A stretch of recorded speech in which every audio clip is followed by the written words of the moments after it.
Hi, this is Lisa, and welcome back. It's our third episode of Nashville on the Rocks. On this episode, we talk to an incredibly talented and accomplished musician. He's a world-class drummer, recording and touring with many popular artists. He's the creative drive behind Nashville's loud jam sessions. He's an educator, and he continues to be a centerpiece and facilitator to a thriving music scene and network of Nashville musicians. We had the honor of talking with our friend, Tom Hurst.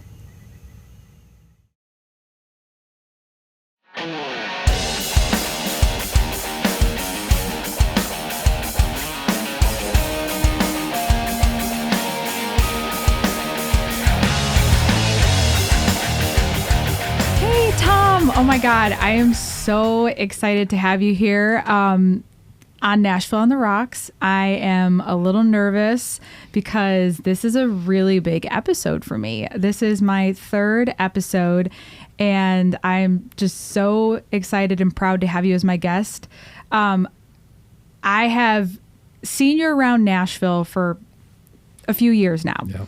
And before we jump in and tell everybody who you are, it was one of those things, like every major event I went to, you were there, and you were always so nice and so kind and so wonderful. And then, people would be like, do you know who that is? I'm like, who is that?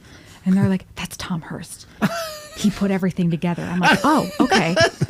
And then it made me a little nervous because I was like, don't do that to me. I'm fine if I just talk to people normally and I have no idea their background. I have no idea. I don't want to know anything about anybody. I don't want to mess me up. But I really just enjoyed that because I was like, oh, you're just so you just look like a normal guy standing in the crowd. And here you are, this amazing, talented drummer who has done all of these incredible things. You have this resume that is pages long, all the people you've played with, all the stuff that you've done. So bottom line is, I'm very excited to have you here. I'm honored. I mean, I hope I can live up to half of that. No, it's going to be great. Well, it's like the one thing I always say too. I'm always really impressed the fact that Nashville has so many fantastic musicians that are very just chill, very calm. The egos don't fly here. It's different than a lot of other places, I assume, in my own experience, but that's what I find with Nashville is that everybody's chill, everybody's calm, they want to work together, and it's no one wants to deal with... There's not a lot of room for drama. That's what it is. Yeah. You put it perfectly. There's not a lot of room for that. There's better things to do. There's music to be made, there's art to be made, there's performances and creativeness, and it's just no one wants to hang out with a person that thinks that they're better than everybody, Yeah. But it's always nice because, they say don't meet your heroes. And sometimes when you meet your heroes, it's disappointing.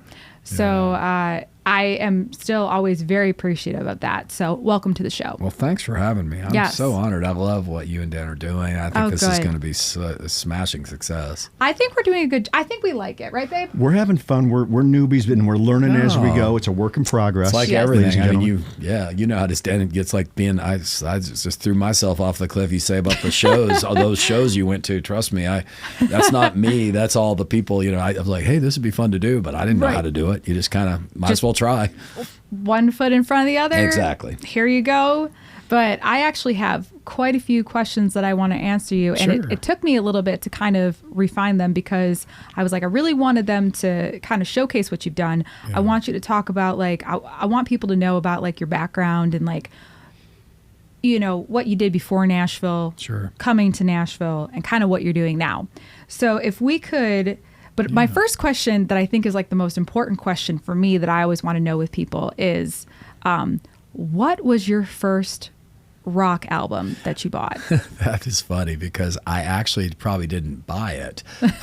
My dad had a lot of vinyl, Dad, and he passed when I was very young, so I didn't. He was a scuba diver and engineer, but he died scuba diving. So I had this big album collection, and he had things like Led Zeppelin and Creedence, and so I heard that stuff in the house. And Dad played drums as a hobby. That's kind of how I got started. So we'll go on that. But album wise. It was actually vinyl that was given to me was my cousin Alex was a gigantic Rush and Kiss fan, and Journey, like going to all those. All the great bands. Yeah, I mean, he was Classic. like, he never missed Kiss. And now funny, sacrilege here, and y'all know Christopher Williams was my roommate for a while and everything, and I respect the heck out of Kiss, but they're just not one of my personal bands. I just not a fan.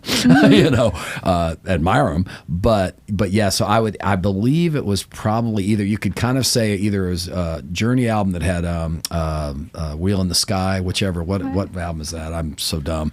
It was before Escape, right? Yeah. So because I think that might have still been Ansley Dunbar on drums, but that might be, it's probably Journey. And then definitely cassette wise, I know at Christmas I got a Who cassette and I got Rush Signals. Oh my God! So this is the funny thing, me, the music guy, I was way more into BMX, like motocross and skateboarding and surfing and stuff in those days. I really didn't buy a lot of albums and things. I played drums, but drums were sort of like, they were kind of a sideline to my, like a secondary thing. BMX was my deal. Like I raced heavily. I traveled a lot to race and stuff. So I was a little backwards, but I would say, a very circuitous answer.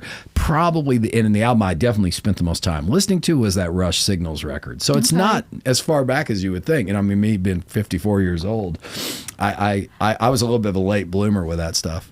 No, that is cool because I always like to know the pattern, like the path of how people like come across like music, especially like the first music that they get into that's like different from outside influences. Like I grew up to parents that listened, my dad didn't listen to anything past 1950s rock and roll. I probably can sing every lyric to every rock and roll song in the 50s.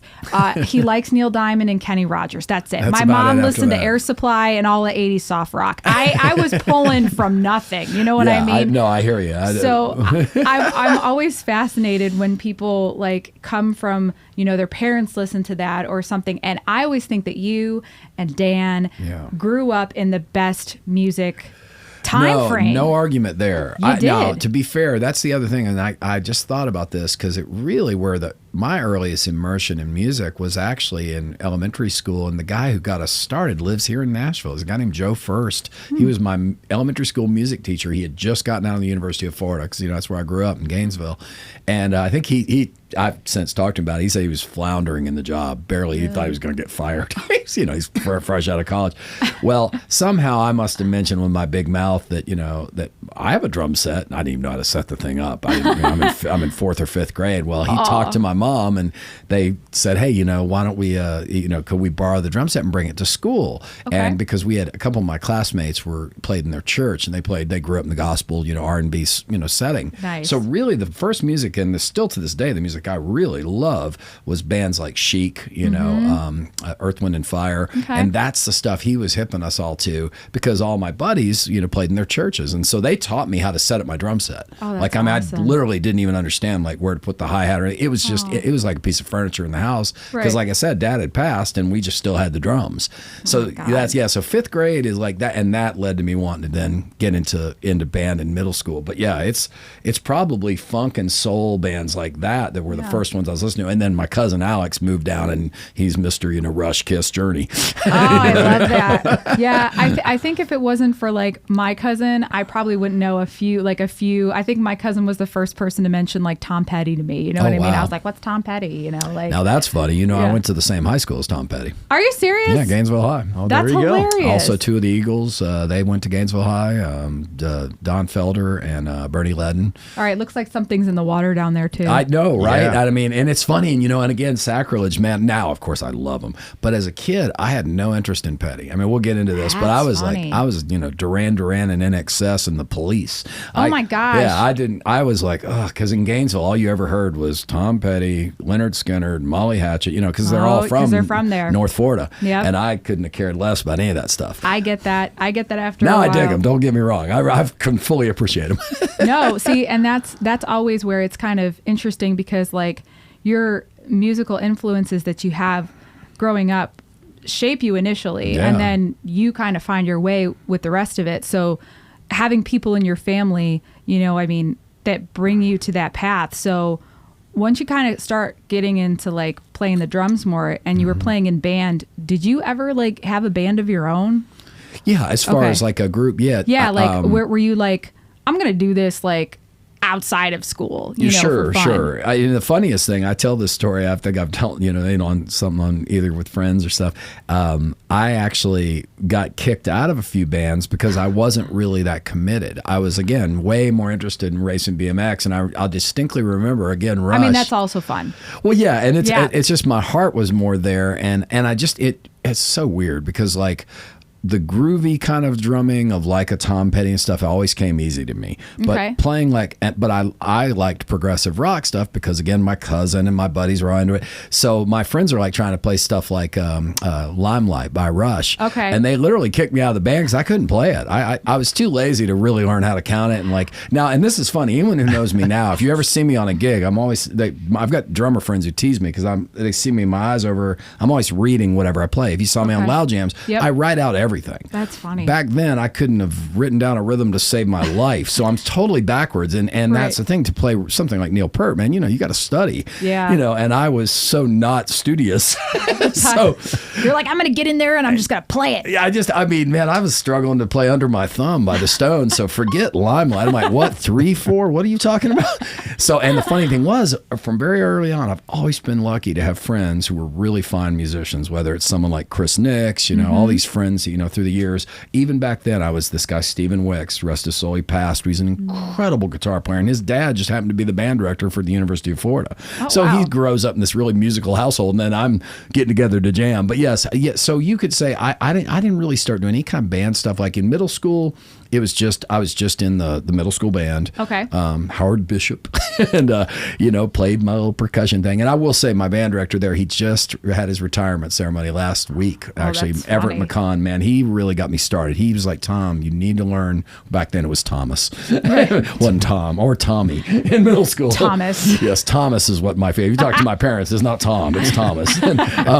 But yeah, he got me on the right track. If drummers will know this, it's called the Haskell Haar snare drum book, and it's like, he put me in a practice room. He says, look, I really see you have potential. Yeah. And so for 7th grade made me do it, but in 8th grade he let me bring my drum set to school. You mentioned Neil Diamond.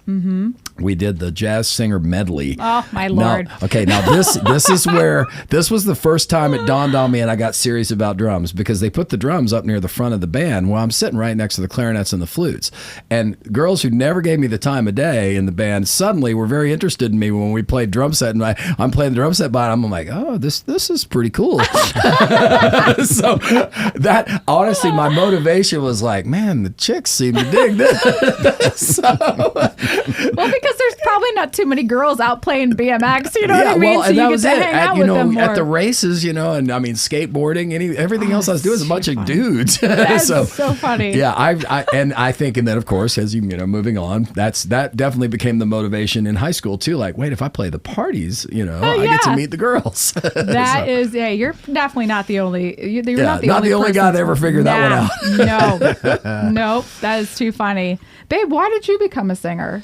My brother made me sing.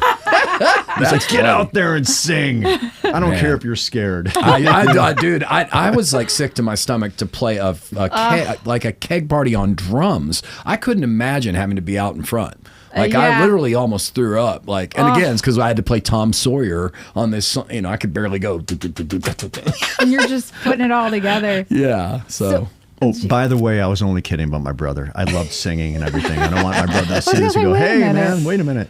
Yeah, I'm like, I know your brother was big on guitar, and you were always, bass and vocals too. But yeah, started at bass. And see, all singing. The best singers are bassists too. That's like that. I love that. Like you think about, when Sting, Peter Cetera, all these guys are. I mean, the cooler Chicago years when they were rocking. When they were moving and grooving a little bit more. A little less. Not so much you're the inspiration. I shouldn't knock that because that's what Generation Radio. That's actually. We'll get to that. No, that we need to. That just adds to it. So after you're like kind of figuring this out and like you're a teenager and whatnot, so you played. Well, like I guess what took you? All right, so you're like, okay, the girls dig this. I like it. I like the girls digging me. Yeah. So like that's when you started to become more serious with it because you went to school for music. Yeah, it is really in high school.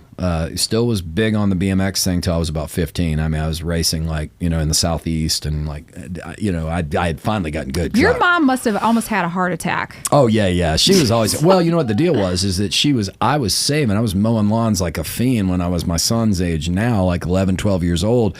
And I had saved up enough to buy what I wanted was a YZ80. I wanted to race motocross. Oh my gosh. Mom's deal with me, she had seen the BMX track that was near our neighborhood. She's like, Thomas, could you maybe not do the motocross and, you know, and do like the bike thing? And so she didn't want me on them, and I was like, yeah, I get it, Mom, okay. And I had a lot of friends racing, so that's why that's a really nice way to say it. Yeah, it was like no. Yeah, she was really cool about it because she respected the fact. I think at the time I'd saved like $400 or $500, you know, mowing lawns, and back in, you know, the early 80s, that was a lot of money. Like late 79, 80, whenever that was. Yeah. So that's kind of how. So to get as I was getting into high school, I was on a team and traveling, but I also just happened to luck out. The high school I went to, Gainesville High, had a really good band program. Okay. And you know, I was always kind of doing, and I got introduced to being in drumline, like the competitive, and our band program was highly competitive. Went to all sorts of events, and that meeting a lot of those folks. Matter of fact, one of the instructors I met there, or that taught me as a freshman, right out, is a guy named Paul Rohrig. And actually, ironically enough, I think he lives in Syracuse now, or no, I think he's in D.C. But anyways, Paul. Fast forward a couple of years, was who eventually recommended me to audition for the Disney student musician program, like during my senior year of high school. That's really cool. Yeah, so those 4 years at Gainesville High, I was lucky to be in a drum line with. Again, I was far and away the worst drum set player out of about 5 of us, and I'm not feigning humility, or I mean, it's a fact. I'll stand by David Hawsey, John Jackson, Chris Barber, and Brett. I'm still buddies with all of them. People that you can name them all. Waterhouse. Brett Waterhouse, he just retired from the military. He's like command sergeant major in Europe, and I mean, he's phenomenal. These guys they could play Zeppelin and Doobie Brothers and Van Halen. Man, again, I was struggling with Under My Thumb. Oh my God, that's funny. The only thing I had going is that I got lucky during high school is that one of my buddies, again, all the way back from elementary school, his dad had a funk and soul band. And his dad heard me play one day and says, your little friend who used to call me Young Blood, he's like, Young Blood Thomas over there can lay it down. That's they started using me. I got kicked out of several of these, like the little garage bands. Yeah. But the guy that was actually working and getting paid on weekends hired me to just play Freak Out. Boom, boom, boom, boom, boom. That's hilarious. So I was working like junior year of high school. Heck, I played with the Drifters and the Marvelettes out in Louisiana during my senior year of high school because of this same guy. His name's Leonard Perry. And just because they liked my feel. They didn't care if I could play. I couldn't play all the fancy fills and stuff. Which is weird because anyone here knows me now knows I overplay just like I talk. You know. Well, you like to do your thing and make it happen. I don't want to use the word. You like to embellish. Well, I love technical music. Exactly. Like, you know, and now anybody that knows me is like, oh, Tom, God, he's going to be like playing, you know, some crazy song. And, you know, like on Loud Jams, I'd usually play something. But I was not that guy. Like, I really was just hanging on by a thread. So, you know, it was drumline kind of helped me to learn the vernacular of percussion and that began. You mentioned about going to school for music. Even coming out of high school, I really was resistant to it because no one in my family did that. Everyone, it was kind of how are you going to make a living doing that?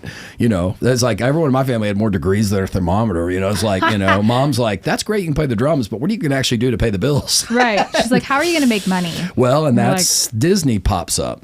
I end up out at Disney as senior year of high school. But before that, to get one thing I would be remiss in, I marched drum and bugle corps because you guys being from Rochester, there was a group we used to compete against called Avant Garde. Okay. And they were really good. They had a great drum on, but I marched with a group out of Miami, Florida Wave, and my buddy and I would travel down. That was after our junior year of high school. So that's really drum and bugle corps is where I really started to be around higher level musicianship. Caliber musician. And to like learn and to realize how deficient I was if I was going to be serious about it. And, you know, again, I wasn't of the mindset like I'm going to go make a living. It's just like I just wanted to be proficient. Yeah. And so that was kind of those later years of high school. You were just kind of like digging it more, like what were you listening to at the time? Oh, that's good. Now that I definitely during high school I went and I was really kind of all my buddies listened to Zeppelin and Van Halen, and like Ken Block, who's the founder of Sister Hazel, if you're familiar with those guys. Ken and I grew up playing football together too, because I played boys club football, and he's another one. They were all, Scorpions, but Van Halen was like the thing, awesome. and of course we all heard lots of Tom Petty, but I wasn't listening to that stuff. What I really fell in love with is Missing Persons came to Gainesville. Okay. This would have been probably during my junior year. And as I was getting more and more interested, I knew I didn't really not to say I'd love Van Halen now, but I just wasn't that into them. It's just like Zeppelin, Petty. They didn't resonate with me. Sure. Something about seeing those kind of alternative rock bands. Well, and the band that got my ear was The Police. I mean, they are my all-time favorite band to this day. Stewart's my guy. It sounds like with everything that you're saying, that makes total sense. Yeah. Yep. Like it would be, and it eventually, you'll see as we discuss some of the other, because where my heart is musically now, I mean, one of my biggest heroes came up in Rochester, Steve Gadd, I mean, any drummer worth their salt knows that guy. Right. And, and the thing about it is there's something about, I think Stewart and the Police, there's an energy to them, and sonically it was more interesting to me. Now I kind of know it's like literally the Sting writes in different key signatures than your average. A lot of rock bands are in like E, A, D. I like flat keys. I like band keys like F, B flat, E flat. I've figured that out now. Like I love minor tonality. Like we were talking about Big Wreck. It's certain things resonate with my ear. I'm not a big fan of like guitar rock, typical A, E, D. It just doesn't catch me. And so, by loving the Police and seeing Missing Persons live, they were doing, it was the Rhyme and Reason tour. And I mean, Terry Bozzio just blew my mind. Yeah. They were just such Dale, the whole band. I still to this day am a huge Warren Cucurullo fan. He went on to play with Duran Duran, but that period. Awesome. And so there was kind of like, you had bands like NXS coming on, The Fix. I guess everyone would say it would be kind of new wave. I love Duran Duran. Sure. A lot of my buddies all teased me on that one. Duran. Great I was band. like, I stood my ground. I'm like, I think these guys are awesome. Remember how big that band was back in the day? They were huge. Are you kidding me? I danced around in my living room to Friday night videos to the Reflex. Flex, flex, flex, flex. That's Oh my awesome. God. Great That band. was one of my best friends. Like that was like one of her first like big concerts. She saw them in Really? New York. Oh, yeah, cool. I know. They just crazy. came through here. They were here in Nashville Were this they? past week, and I couldn't Missed that. I went and saw there's Big so many Wreck, things but- going on here. Oh man, that was one because I just read John Taylor, the bass player's book, and and it's just, but that really, those guys, that's what was weird, is like growing up in a place like Gainesville that's I mean, all these people, I think Stephen Stills went to Gainesville High, a bunch of these musicians, and none of them were bands like Crosby, Stills, Nash and Young. I couldn't have cared less about. Oh, that's funny. Now I can Yeah. appreciate it, of course, but like I wanted to be in that world of that alternative kind of I guess new wave of the early to mid 80s. It's just something that like, and that's interesting that you talking about it. Like now you know what you liked about it, but back then, maybe you didn't have the vocabulary for it, or you weren't even thinking about it that way. No, it's just how it just resonated. I'm sure we'll allude to it. Tyson with Rare Hair. I remember years ago he was helping me with Loud Jams, and he came to me about starting Rare Hair, and he says, "What do you think?" I said, "Well, I think everyone in town will love it." I said, "I could care less because I don't like any of that stuff." And he laughed, and I was like, and again, that sounds so judgmental. I don't mean that as like I can appreciate it all, and of course, since then I've played all kind of Rare Hair shows, and I have a blast. I love it. But Right. it was, again, that era. You either had to be like classic rock guy, and I can parallel it all to Nashville. You're either the rock residency with, Phil and Ryan and those guys, or you're Tyson with the Rare Hair. And I didn't want any of it. So hence, that's where Loud Jams came from. That is cool. Because I wanted to do the music that I liked, and people were always like, man, these Loud Jams playlists are so weird. I'm like, well, that's the idea. Because selfishly, that's the only, we're doing it for free. Right. You're like, I want to enjoy what we're doing and play it.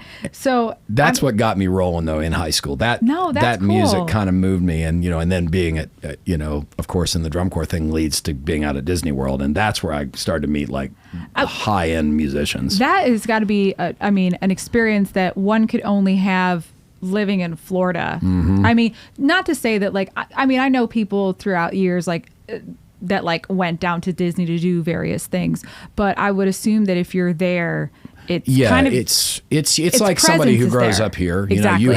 It's the old, you got to be present to win, and you have access to things like somebody growing up in Nashville has such access to the business on a level most of us can't conceive of. Right. And I mean, you guys don't from even know about it. Yeah, Rochester's a major music town. Even little Gainesville has a lot of musical kind of, I don't know, panache or whatever. But yeah, that being close to Disney. And the thing is, in those days, in the 80s, I think Disney had over 350 full-time musicians. Wow. I mean, you had to be, well, it was a right to work state, but it was just understood you joined the union. It was kind of like wink, wink. Because they negotiated, the union negotiated our contracts, and I mean, with Disney. And the crazy thing about it is Disney was great to us. I mean, that's good. I'm jumping a little ahead, but I basically. No, that's fine. The whole deal was that I, went out there as a student musician while I was still in high school. Okay. And I started college, but I had met people out there. I'd worked several seasons. They would hire you like at Christmas, and we would perform in the parks, and then we'd play for like 2 weeks. There's Christmas in Florida? Yeah, right. Florida's like 90 the whole year round. Oh, that's right? exactly. It's the same old thing. And it's just nothing, Awesome. Yeah, basically, nothing changes. But and through that, they did have an all-American band in the summer. And now I never made that. That's where players from all over the country would come in. And a lot of kids from Easton, North Texas. That's big music programs.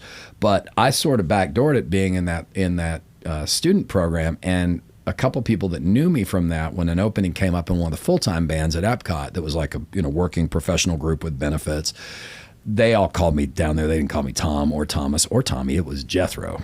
Jethro. That's where the Jam and Jethro on my social media comes from. Oh my God. Jethro, yeah. And they didn't think I was jamming. They thought I was a big goofy kid. Are you serious? Yeah. Oh yeah. Oh God. I'll get to that. All the musicians there were so good. I mean, again, lots of North Texas grads, Indiana, Berkeley. I think we had some people from Eastman. I see where this is going. Yeah. A lot. Very, very elite, and they knew it. Yeah. That's exactly what I was going to say. Very snobby at times, and they see this big dumb kid from North Florida. And basically, the only reason I got hired is it was an atmosphere group called T-Bone Brass, and it was I was playing bass drum. Okay. I wasn't playing drum set or anything. Don't let me build it. But the band was amazing. 8 trombone players, 2 tubas, like the Dirty Dozen brass band. Sure. And these guys were incredible. I mean, we'd play, again, Earth, Wind and Fire and Tower of Power and all kinds of crazy stuff. A lot of kind of big band jazz arrangements, but with like pop tunes. Sure. And so I just was the bass drummer in the group, and there were 3 drummers. There was a guy playing snare drum, because we were a moving, what they call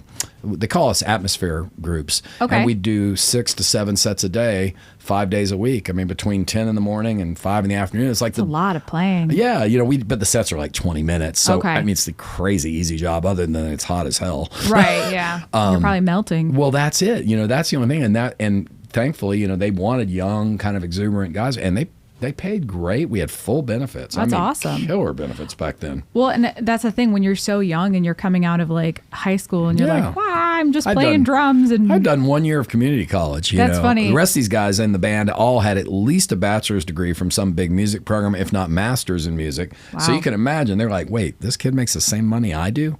So hence Jethro. And I mean, even just the stuff of like, just getting to work on time. I'd come rolling in at the last minute, and they're all sitting there in the break chair like, Jethro, you think you want to get here more than 5 minutes before the first set? So I learned a lot quickly. It sounds like it. It sounds like it's one of those environments where you're working with people that are like 20 minutes. Like 20 minutes. Yeah, 20 years older, and they're like, is this guy serious right now? No, they've got kids and lives. I mean, they got kids your age. Yeah, oh God, yeah. They're like I look back, I mean, some of the guys had been in like Wayne Newton's band in Vegas, or they toured with, oh gosh, like some of the older musicians out there had worked with people. This is the 80s, so some of the older guys that I wasn't necessarily in the same band with, but I rubbed elbows with, had played like, for Woody Herman, or played for, these big bands. And so it was, I will say though, life-changing. I always say that's, even though I wasn't in school in one way, I was kind of at the University of Disney, because I was getting my ass handed to me daily. Well, the fact that you showed up every day and still came there and played, you must have liked it. Well, I did. And, I began to realize I was scared to death to play drum set in front of any of them. I didn't want them to hear me play. But the nice thing is that we were paid to be there with a lot of free time, and we have this awesome production facility, and there was like multiple practice rooms that have drum sets and because, the dancers, any show you'd see at Disney would be rehearsed in these backstage areas. I feel like Disney's live performances in the 80s must have been crazy. It was nuts because there was so much talent. All the dancers were mostly out of New York. In New York and LA, because you had So, because videos were becoming a thing. So some of our full-time dancers would be in, major videos for like people like Michael Jackson. And wow. So, you rubbed elbows with some serious musicians and just performers on all levels. Entertainers. Yeah. And the nice thing is, to be fair, as much as I make it, the guys were good to me. I mean, they just, all they did, they gave me tough love. But they had to razz you. Well, that's it. And they were like, and they kept me straight. And I will say, it was kind of funny. The first group I was out there, we were only out there 8 months. They had been there for 2 years, but by the time they added me, 8 months in, we come off vacation and Disney gives us notice, hey guys, we're going to cut this group. That wasn't uncommon. They would change out ensembles, but it was basically my first experience being fired professionally, and so I was like, let's just use laid off. Yeah. And I was like, what's happening? They're like, well, Jethro, it means we don't have a job anymore. Oh. So back then though, they'd give you like a month's notice. Nowadays they wouldn't tell anybody. They'd have security there and just escort you off property.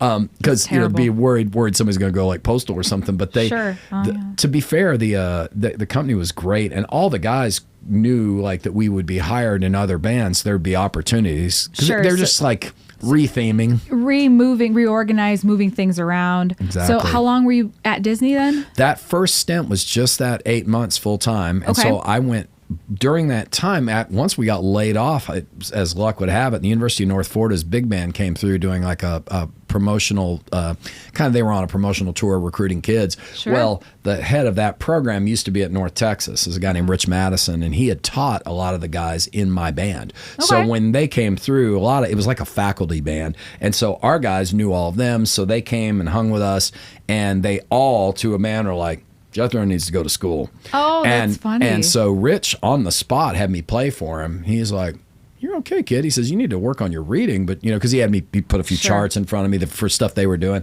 Next thing I know, I had a scholarship and I went to University of North Florida. And that's where I really started to get serious. But the funny thing is, I was only there a year because I got hired to play on a cruise ship in Hawaii. Oh my God. So that's like that. No, that's also like the way of being a musician. It's like you have to take when the opportunity comes exactly. to you, because that's what people wait for. Yeah. And you don't really get to, I call it hopping from lily pad to lily pad. It's always, you feel like a frog, like you're just trying to, get to the next thing. And I had the blessing of Rich, he was kind of teasing me a little bit because I did the cruise ship gig in the summer after the 1 year at North Florida, and I was supposed to be coming back to school because I had a 4-month contract, and he's like, and then I got offered another full-time job at Disney. I literally got the phone call in my cabin. I don't know how the heck I guess we were docked in Honolulu. I woke up one morning and, I had a phone in my room because we had pastor cabin, and they were like, hey, one of the leaders of the group at Epcot's like, hey, Jethro, you want to come back? Man, we've got an opening coming up this month. I heard your contract's up, but, and so I had to choose whether to go back to school. So I had to call Dr. Madison and go, hey, I'm going to pass on my scholarship this year. And he's like, babe, you can gig your life away. He's kind of giving me a hard time about it, and I was like, I know, Dr. Madison, but I'd like to make the money, and blah blah blah. And anyways, long story longer is that this is a theme with me with undergrad. People are like, oh, you have your master's degree. I'm like, yeah, well, it took me about 14 years to do my undergraduate. Oh, that's funny though. So that's how I ended up there. I feel like there's no other way to do it, because I feel like if you were to go to school for that entire time. Mm-hmm. Don't get me wrong, like you would learn a lot of things, but you learn a lot doing something. That's exactly. With other people that are also doing the same thing and have been for years. Like that's just experience that you can't get. Yep. So it's like you almost have, it would just make sense. You would almost have to take that opportunity because you would have missed out. Well, I see it all the time with our students at the universities. I mean, a lot of them don't do much of anything other than go to school. And I'm always kind of going, what else are you doing? I'm like, you need to be like getting out and gigging or doing something. And again, it's not like the grumpy old man back in my day thing. I mean, I fell into a lot of things, but the one thing, like just exactly what you said, Lisa, that thing of like when those opportunities present themselves, make sure that you're, being present and keeping, I liken it to like being kind of a bulldozer. You've kind of got a broad blade and you're trying to do a little bit of everything. Yep. It's jack of all trades, master of none. Mm-hmm. And I kept coming back to school. Like I'd take courses and stuff. But to answer your earlier question, I ended up being with Disney then. Once I came back that second time, that would have been because I was on the ship in 89.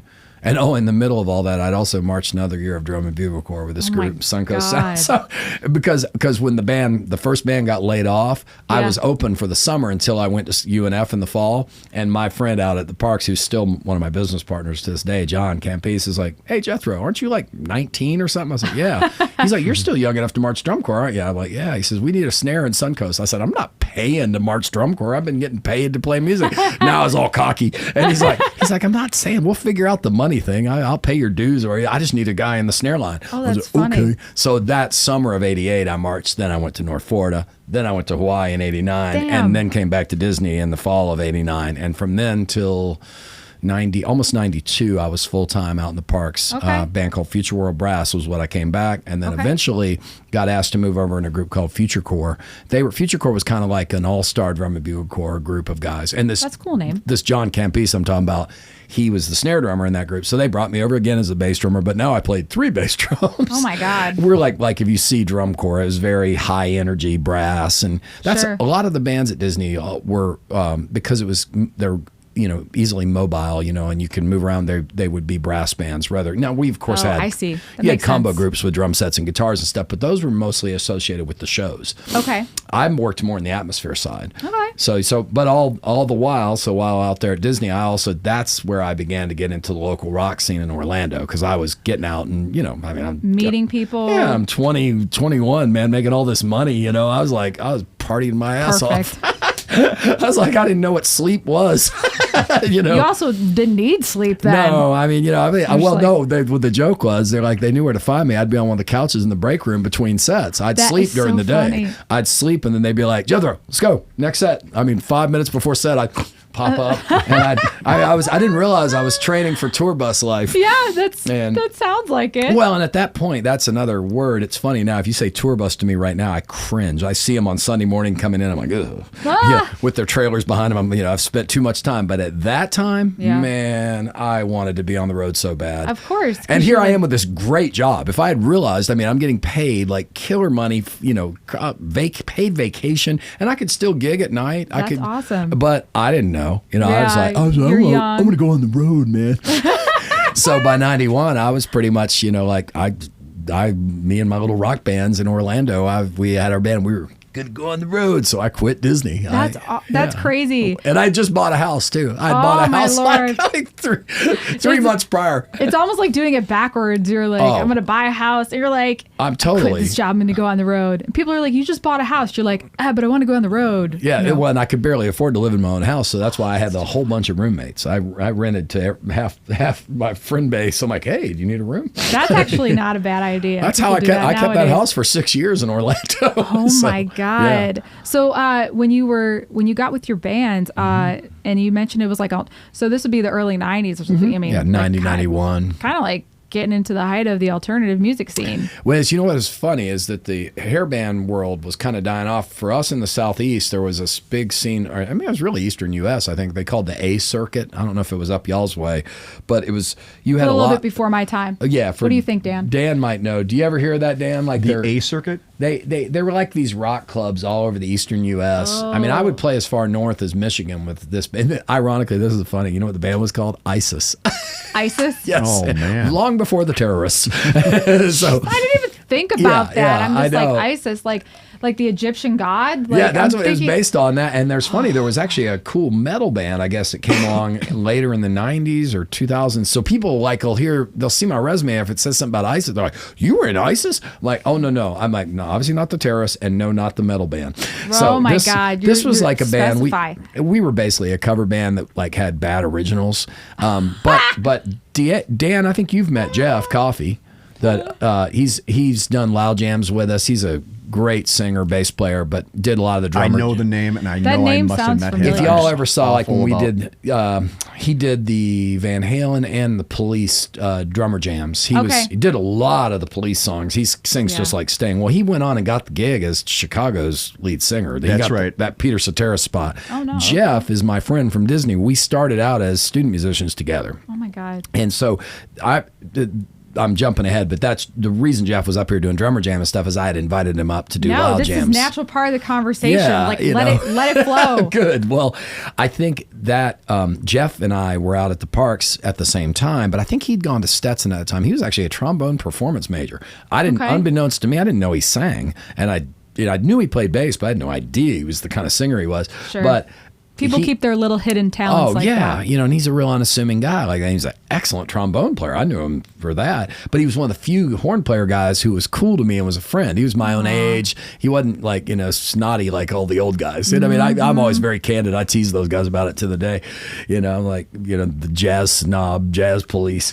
Ironically enough, now I love jazz. Back then I hated it. Really? Oh, yeah. I want nothing to do with it because of those guys, because they were all, yo, cats. Man, gotta listen to some sides. And then they're throwing you shade, and you're God, like, I lived with three of them. Paul, the drummer guy I'm talking about, was a huge jazz guy. It had to be Tony Williams or Elvin Jones or Philly Joe Jones, all the Joneses, and I'm over in the other room in our duplex, playing Mr. Mister, and that the police. Is funny. And then our neighbors on the other side of the duplex were two of the trombone players we worked with, and they were hardcore jazzers. And I love all the guys as people, but for that time period. So this Jeff Coffey that I'm talking about was like one of my few friends out at the Parks that I was like, man, finally someone I can relate to. And so we loved we'd be, back then we were digging on Journey and things like Bad English. Hell yes. Yeah, like any of the rock bands of the late 80s, early 90s.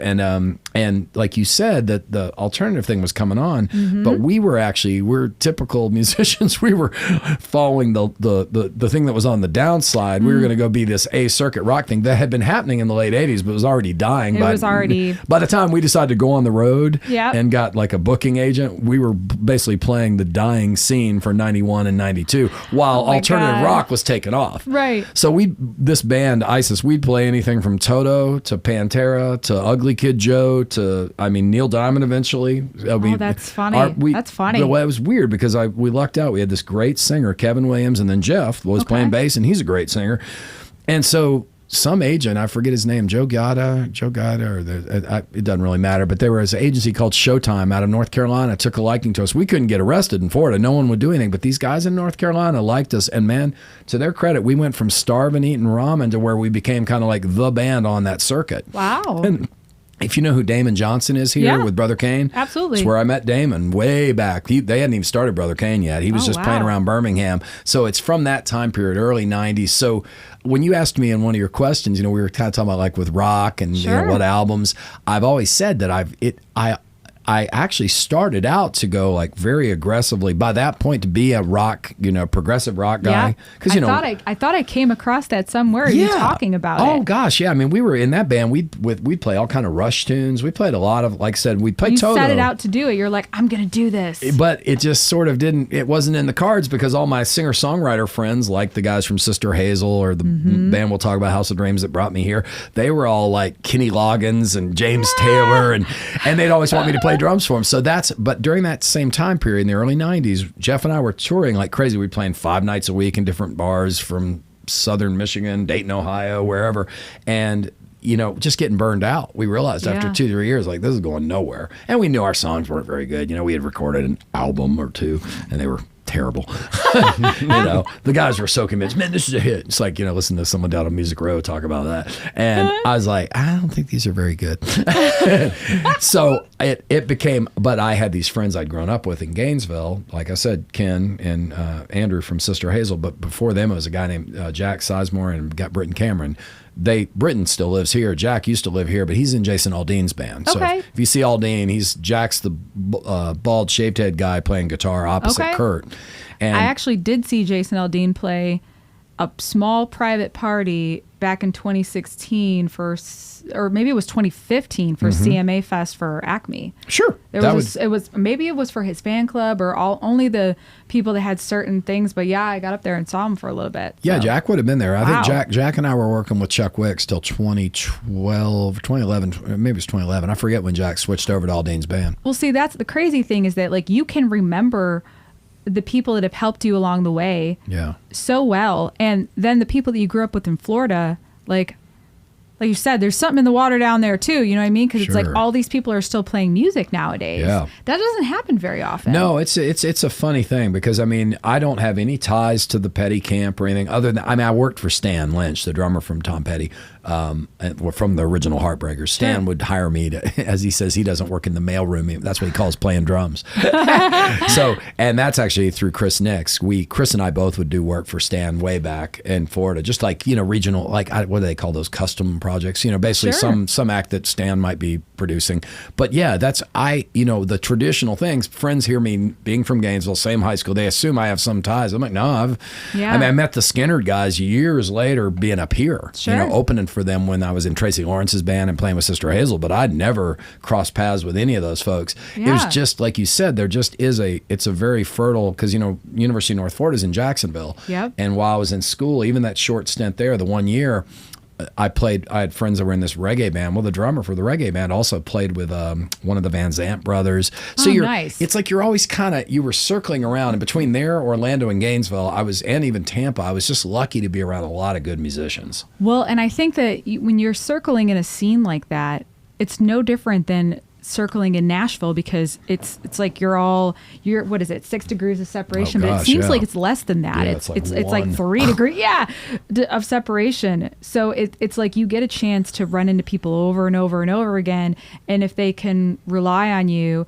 and if you're good at what you do, that's what means a lot. Well, and again, like what you said early on to start the conversation, if you're somebody that people can get along with and be a good hang, and that you're so kind to me, but I have a lot to learn on that too. You can talk to enough people who've dealt with me at different times. I can be a pain in the ass. Oh my God! No, I mean seriously, it's one of the things I admire about Tyson. He's so unflappable, man. You see him run Rare Hair. That guy will do everything. You'll never see Tyson get pissed. I get pissed. I don't suffer fools. But that's okay. That sounds like I'm judging. I mean me as a fool at times. I can't hide much. I'm very, I'm Sagittarius. I'm very happy. You're out there. Or I'm. You're gonna let people know about it. But that's cool though, because then it's like people know where they stand with you. Well, that's it. I want to be authentic. That's what it is. It's the authenticity, because I was like, it's the honesty that people appreciate, because when you talk about other music scenes, like, where Dan and I grew up, like, I think there's a lot of that, just the pettiness that comes from things. There's a lot of good things that come from it too, but you don't see a lot of that in Nashville. But like, the worst thing you can do is like be really sweet and kind to somebody, and then be like, I really fucking hate this person. Yeah, you know what I mean? Like, we don't need it. Well, like you said, something you described earlier when you were talking about really made me. It's something that I'm happy that's how I have been perceived. Like when you said about seeing me at a show hanging out, because I sincerely just wanted to be part of something. And I was hoping certain things would exist. And I just, at least at that time, we'll talk, I'm sure, about with Loud Jam stuff. I didn't have any vision that would become what it became. Sure. I honestly was just hoping to get some friends together who I had gotten to know through the years being a sideman here, and thought, man, it'd be cool if I'd seen other people do it. Billy Block had this big show, the Billy Block Show. There was a jam that was at Douglas Corner. Actually, Mervyn, who owned Douglas Corner, was one of the people kind of encouraging me to take over because, gosh, and I can't think of his name. Is Douglas Corner still around? No, it's closed now. There's something else in its place. But that's where we started Loud Jam. So started that back in 2011. But and I can't think of the guy that was doing it on Sunday nights. And I didn't want to do Sundays. Because back then I was married and had my little boy. I said, what about a Monday night? Because I know everybody's available. And so that's kind of how we started to do that. But yeah, jumping back to kind of the 20s and playing, that's exactly it. Is I lucked out. I kind of pivoted, or the lily pad hop as the band ISIS thing. Ironically enough, ISIS went on and became a really successful Vegas band. Really? Kevin, the leader, had a very clear vision of what he wanted to do. Basically, he wanted to build like a great corporate band. We had all kind of had enough of the road thing, but he had just great business acumen. Yeah. And so they built that, became a thing. And Jeff and I stepped away from it, but they kept rolling. And I mean, they were like for years at Bellagio, and like in the late 90s when Vegas really boomed and into the 2000s. And then eventually, I think Kevin, they came back. He's from Biloxi. So they, It's interesting because there's so many ways that like musicians can play. And it's not just like you have to be touring or, you know, recording drums. Like people forget there's a large part of like people pay to have corporate bands. Oh gosh, yes. You know, they're super successful. Yeah, they're some of the best paying gigs you'll do. We always used to joke, wear the tux, make the bucks. Yeah, wear the tux, makes the bucks. So I put myself through undergrad and college down in Florida. Well, see, and I knew people that had did that had been a part of doing that. I knew a guy who I took drum lessons. I took like 3 drum lessons. Cool. Apparently, I was good, but I wasn't. I just didn't show up to like my last one. I was like, hey, I'm sorry, I didn't show up. Kind of flaked out on him, but he was like, you got good rhythm. And I was like, thanks. All right, I'm going to keep this going, you know? So, I mean, but whatever, it was a fun time. But he played, that's what he did for years. And he would just like go to Florida or like travel or, you know, he'd be like a week somewhere. So there are so many different ways for bands to make money. I mean, everybody wants to think about like stars in their eyes and big tours and that stuff happens, but there's so many other ways, especially in Nashville, for working musicians to play. And that's the one thing I've always really enjoyed about being here, where it's such a cultural difference, because you know, my first time here, I mean, I still don't feel like I've been here for very long, but I've been here for 8 years. But it feels like a blip, you know, and I'm still amazed that I worked with so many musicians and they were playing and gigging at the time. And they would just be like, hey guys, I need next Friday off because I have a gig. And everybody's like, okay, cool. Yeah. That never would have happened. Yeah. You know, like where I'm from, because it's a totally different environment. It's a very different culture. People like it's kind culture. It's expected, you know. It's expected that you fit that in when you can. But like putting it as a priority here, making it Music City. But I don't know. I just feel like that's, I mean, it does so much for people when you like appreciate the art that they make and they're like, yeah, we get it. You got a show. Like that's important, you know? Well, and that's just the support in, you know, like people's, because I think, you know, so many people are very passionate, even if they're not necessarily a musician, they may be kind of hard to live in this town and not be just kind of into music in some way. Absolutely.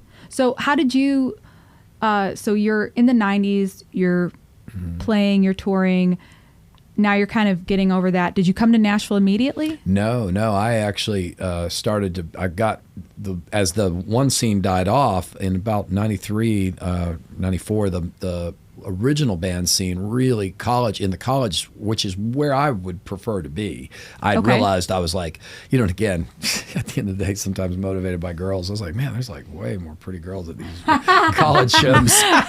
And so Jeff and I started playing. I drug him up to Gainesville to play with this Jack that's from Aldine's band and our friend Britton. That they were a songwriting team, and Britton was the lead singer. Britton actually lives out by me in Kingston Springs now. I mean, he's been out there for years. But that band was called House of Dreams, and that was that was the first thing I did with guys who could really write songs. I mean, these Jack and Britton are legit songwriters. Just as soon as I kept telling Jeff, I'm like, man, my friends in Gainesville, they write good tunes, and they were just playing as a duo. They had a band, and they just wanted to have a better rhythm section. And I told them what a great, you know, by then I knew Jeff was a fantastic singer, harmony singer too.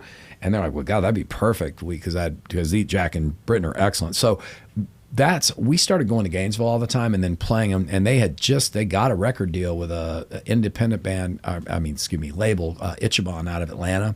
And you remember that band Dead Eye Dick, Mary Moon, she's it's like sounds a little familiar. She's a vegetarian. Don't eat me. They had this like one hit wonder that like came out, that was on Ichiban. And so House of Dreams, our album was put out on Ichiban, and it was nationally distributed by Red and everything. It was pretty cool. So that's what we were doing around 93, 94. And in the same time period, I'm still living in Orlando. We're going back, Jeff and I are going back and forth to Gainesville and then going out on the road with the guys, playing around colleges. There's a whole bunch happening at the same time. One of my longtime Disney buddies, who's a bass player and a singer, but also a vocal coach, is working with this young group called the Backstreet Boys. And I heard of them. I think we know who they are. Yeah, right. So they're just being assembled by this guy, you know, this Lou Pearlman and Johnny Wright, who had been a tour manager for New Kids on the Block. Well, so Mark says to me, hey man, they're going to have a band audition. Do you want to come out and audition for the drum chair? He says they've got about 5 or 6 drummers they're looking at.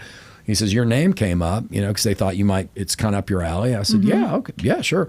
Well, I go, and I mean, the other drummers were like most of the guys who were my guys I looked up to out at Disney. I didn't think I had a prayer.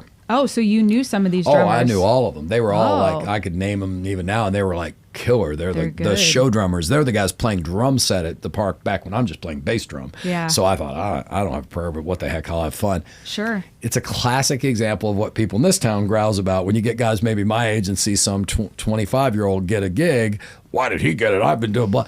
That's because they fits the gig. Well, they saw me. I fit the gig at the time. I was like 26, into hip hop. I looked They're the part. probably I think they're about the same age. Well, and the boys, like the oldest, I wasn't even that old. I was probably maybe 24. Because Kevin, the oldest of the Backstreet Boys, was just a little younger than me. He was the bass, the dark haired, the like one that looks like. Oh, I remember Kevin. Yeah. I'm going to date myself, but I was a Backstreet Boy girl. Oh, there I didn't you go. mess with NSYNC, and Kevin was my favorite. Oh, okay.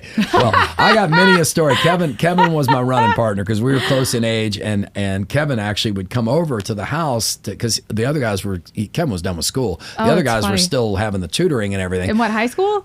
They were like down there in Orlando. They're being not homeschooled. They had tutors because they would rehearse all the time. Well, when they weren't. Wait, are you talking about high school though?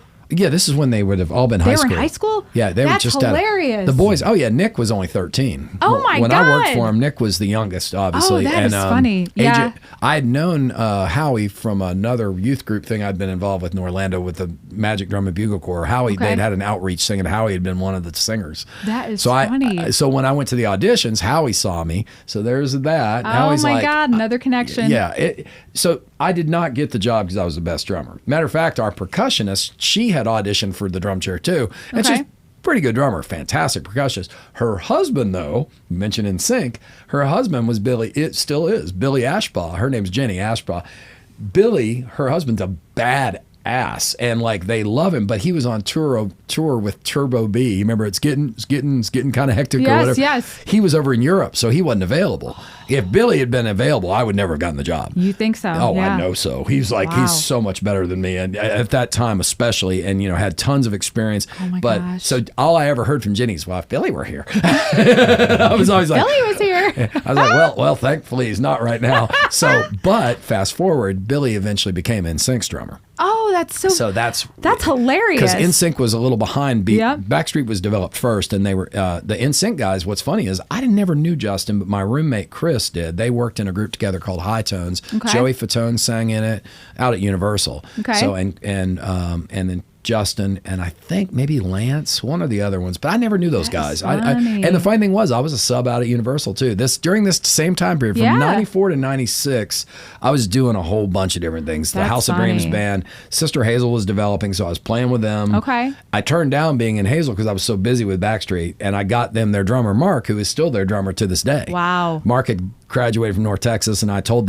Ken, I said, man, there's this guy in Tampa who's excellent. I think he wants to be in a band. That's some like long-term commitment. Oh, to yeah. be in a project like that for that long. Oh, they've been, those boys are still, they're still on a bus with a trailer, and they still can play 70, 80 shows a year, I just subbed for them. I just played on their new upcoming record. I played percussion 2 weeks ago because they do their albums here. But I was out with them in February, and Mark called me the other day to see if I could do July. Like, I'll fill in for him on drums, but it's my son's birthday, July 15th. I'm like, I can't do that one, buddy. So we're like family. The Sister Hazel guys, that's a whole theme unto itself. Anything I've done in Nashville, I came up here with House of Dreams and Jack and Britton and Jeff, but the Hazel guys are who really put me in. A lot of the opportunities I got and connections came through them because they were so respected. Sure. It's funny. They're not known as everyone's not like, oh, Sister Hazel's the greatest band ever, but they are the most well-liked and they've helped everybody. Yeah. Everyone owes Sister Hazel one, it seems. Like Zach Brown to name. It's crazy who all they know. Well, I feel like you're the same way. Like, you know a lot of people, and I feel like you're always good to support other people, and I feel like you take that support, and it's like you're really part of the system that makes this scene. Oh, thank you. I mean, that works together and flows. Well, isn't it funny? Like, I'll give you a great example. Y'all probably know, Brandy with the rock residency. Brandy worked at our way back with House of Dreams, because fast forward a couple more years, we eventually got a record deal, not Itchamon, but a real deal with RCA New York. Okay. In that interim, I had moved to California with a funk band, lived in San Francisco for 2 years. That's a whole other story. But you're out living your best life. Yeah, basically. And Jack and Britton and Jeff talked me into moving back. They're like, dude, we've got real management now. That was here in Nashville. So this is like 97, 98. Well, we also had to get a business manager, this guy, Clyde Bright. Well, who works at Clyde's office? Brandy. Brandy worked in the front office. So I've known Brandy. She was it became a standing joke years later. Back then, we just, I don't know if she was there when we first got with Clyde, but within a few years, I just remember her real gruff. She had a gruffer voice than me. And she yelled, hey guys, what's up? And we loved her. We thought, this is a cool rocker chick. She's hilarious. She's awesome. But that's where we go to have our taxes done every year. Oh, that's funny. That band eventually, RCA didn't like the album. We did our album with, you guys will know probably who Keith Olsen is. He's the guy that produced Still in the Night and all that stuff. That's who produced House of Dreams. Okay. And we did it at Goodnight LA next door to Sound City. Okay. Sound City was still going in 98. So we spent 2 months out there, did the big $300,000 record and everything, and we're coming back and forth here. And but they just didn't go anywhere. The radio didn't like the songs. They were trying to make us like to put us in a rock realm, and we weren't a rock band. We were these guys, great harmonies, and then they were trying to make us like Savage Garden or something. It just another band that I really loved. Well, I'm dating myself back here, but I'm not mad about it. I will tell everybody. People know I like Backstreet Boys and I like Savage Garden. Okay, great even songs. now I listen to it. They're great. They're catchy, and and that was funny. I don't have any qualms about anything. I'm looking right in the camera when I'm saying that. Well, like you said, and you brought up about I'm glad that I hope that's what if there's any. I feel like that's important to you, and it's important. To give back. I don't want to be, it doesn't need to be all about me. I already put my dumb name all over all that stuff. Tom Hurst Presents. I'm like, and I will say the reason I did it was only that at the time I was like, the TH Presents thing was like, at least my friends would be like, oh, this is Tom's weird little jazzy jam fusion thing. Because that's what Loud Jam started as. This is Tom's weird jazz. I knew at least my buddies from the road would be like, what the heck is Loud? Well, back then it was called it was the Players Loud Jazz Jam. It was some ridiculous long title. Well, you want to make it so like people associate something to it, so they know what it's about. They know to show up. They know they have like an idea. Well, and like you said about it's not an IOU. We are friends. There's a friendship from the road, and as Brandy put it, Brandy used to tease me when I'd come in to do my taxes some years later. All right, Tom, what crappy country artist are you playing for this year?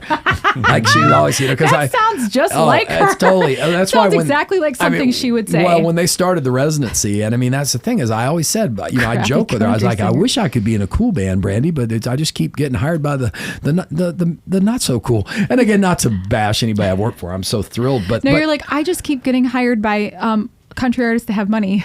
Well, that was basically it. I was like, it's just like Disney. I always ended up, all my friends would be in like the cool band, but they'd be starving.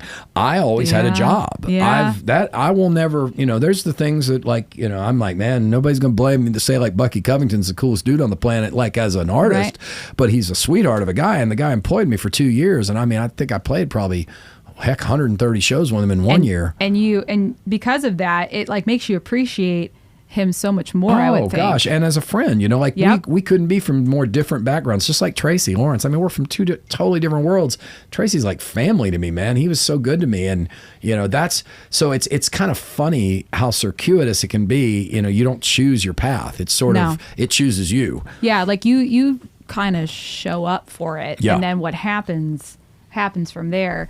Which now I'm glad that we're talking about all of this, because I want to name a couple of. Well, I kind of want to get into a couple of people that you played with. Yeah. So I have to write this. Well, I wrote this down because I was like, I don't want to leave anybody out. Yeah. But so you've played with Tracy Lawrence. You played with him for a really long time. Last 8 years. I left that gig in 22 just because I just wanted to get off the road. Wow. TL has been great. He was great to me. Yeah, and I mean, people know him because he started think right out of high school. Yeah, Tracy's got what, like 18 #1 songs. He's sold like 15 million records. I mean, he's a true icon. And I mean, I didn't know the first thing about him. Well, see, isn't that funny? Like when you show up, you're like, "Hey, how's it going, guys?" And you don't, and you're just like, I mean, I knew he was a star, you know, right. and I'd opened for him, but I couldn't have told you. I knew. Find out who your friends are. That's just because I'd heard it on the radio. Well, and it's funny because when we talked on the phone and I heard his name, I was like, "Oh yeah, I'm pretty sure that he's the one that sings You Find Out Who Your Friends Are." Yeah. That was the first thing I knew him. Yeah. So we got that. We have Sister Hazel, obviously. Yeah, all the years. Buck Covington, Easton Bucky, Corbin. Lee Brice, who I love. I love Lee Brice. And he's a sweetheart. They're all, cool. That's the other thing. That's two. I'd be redundant to say it. I have been so fortunate. I have not worked for an artist here that I have not been like, man, they are good people, like great to me. I have a feeling that you probably wouldn't go back if that was the case. Yeah. Your personality just strikes me as someone, like you said, like suffer no fools. You'd be like, I'm not really interested. It's just a job. You don't need it. I've counseled musicians, friends who've like been treated badly in gigs. I'm like, man, quit. Give your notice. Do it professionally. Quit. There'll be another job, and they're scared to death. They'll lose. I'm like, no, man. I could see that too. It's intimidating. Do it correctly. Do it with class, and thank them for their thing, and say, it's kind of difference. There's no shame in that. And there's no shame in just a job. Right. We're not preordained that we got to play music for a living. I've always held that to myself. I'm like, hey, I've done all kinds of other things. Sure. But anyways, not to digress. No, of course. Like that just adds to like everything that you do. Like this palette of like art that you're creating, like it's like looking at a picture and it's like the mountains, the river, like the wildlife, like you're everything there. I don't know why I don't know why a painting came to mind, but but the kind of pastiche of like of your life. You're not everything is just a mountain. The river could be the other elements of work and things are your creative things. It's the same thing. I mean, I always say with the artists, heck, I was the bigger pain in the ass. They had to have me on the bus. That's so funny. I talk too much, and I've certainly got my moments where I'm no pleasure to be around. So I'm very grateful that a lot of those people put up with me for as long as they did, to be honest. Well, I feel like that they're probably very lucky to have you, and they know that. So, because I can see that from you right off the bat. So you played also with Joe Nichols, the Backstreet Boys, Tiffany, which is that was pretty cool. That's cool. And things like Joe, Lee, some of those were just me subbing for friends. Like I filled in for probably about 5 shows with Joe over a couple different time periods because his primary drummer is Wes Little's fantastic drummer. And Wes was starting to do some stuff with the really famous guitarist Robin Ford. Okay. And I just happened to be available. And same thing with Lee. Donnie, his drummer's a monster too. And they were having their first child, so I covered some dates there. Easton, that's funny.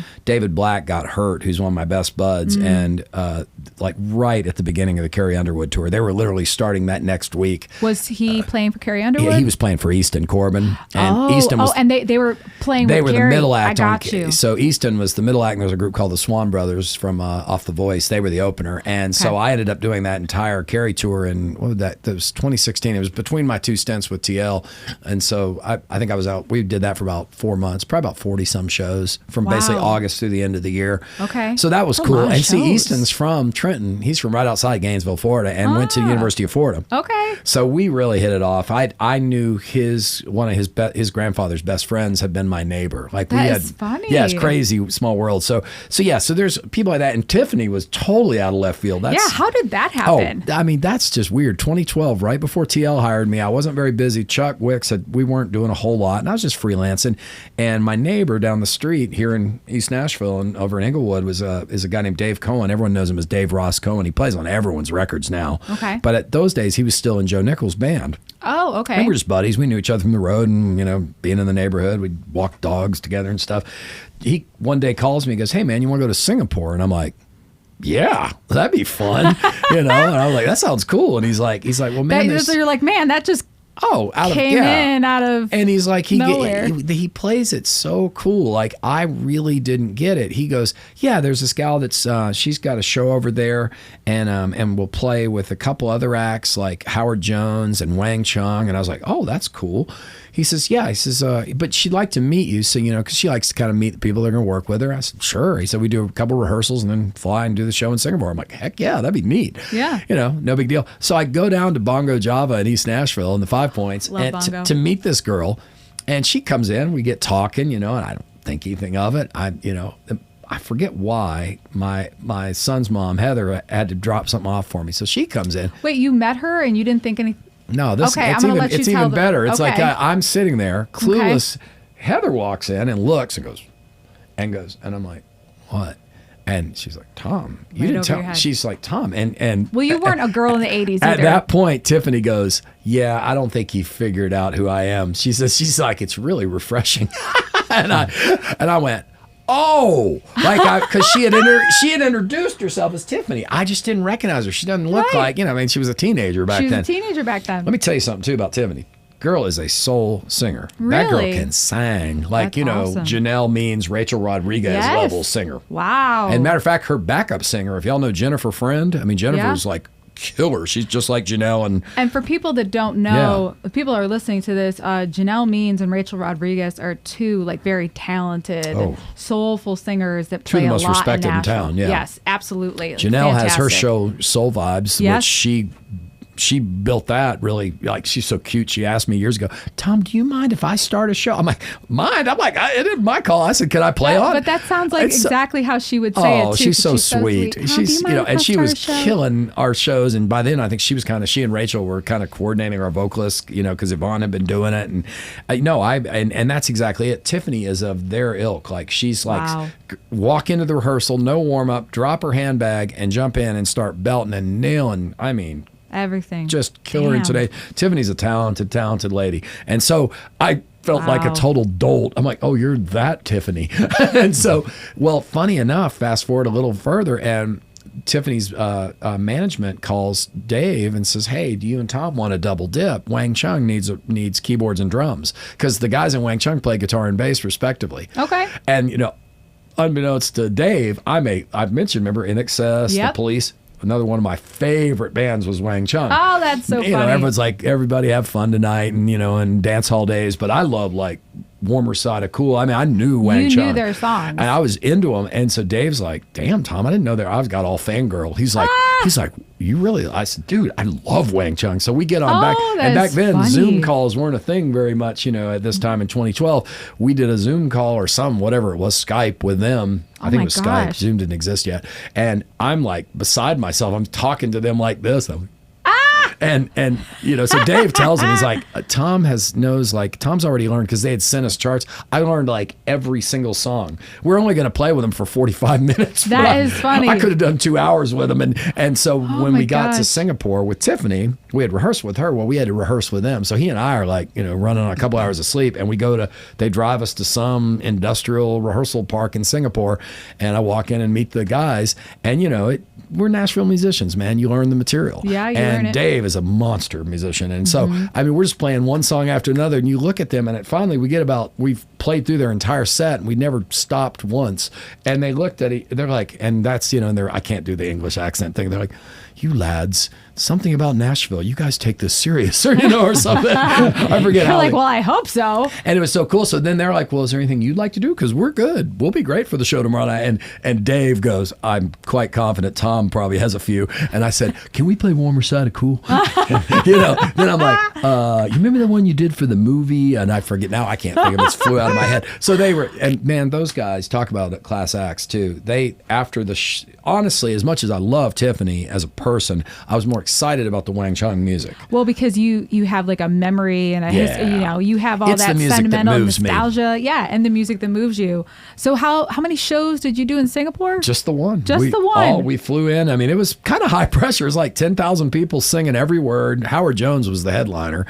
Wang Chung opened, Tiffany was second, and then Howard Jones. Dang. Well, I'm just thinking, I think my whole world would be a little like off kilter if someone just plucked me out of Nashville, flew me to the other side of the world, threw me up on stage in front of 10,000 people and was like, do your thing, and then brushed me back. Like, I don't know. Trust me, I was sweating bullets. It gets better. DA can relate to this. They were running their tracks off an iPod.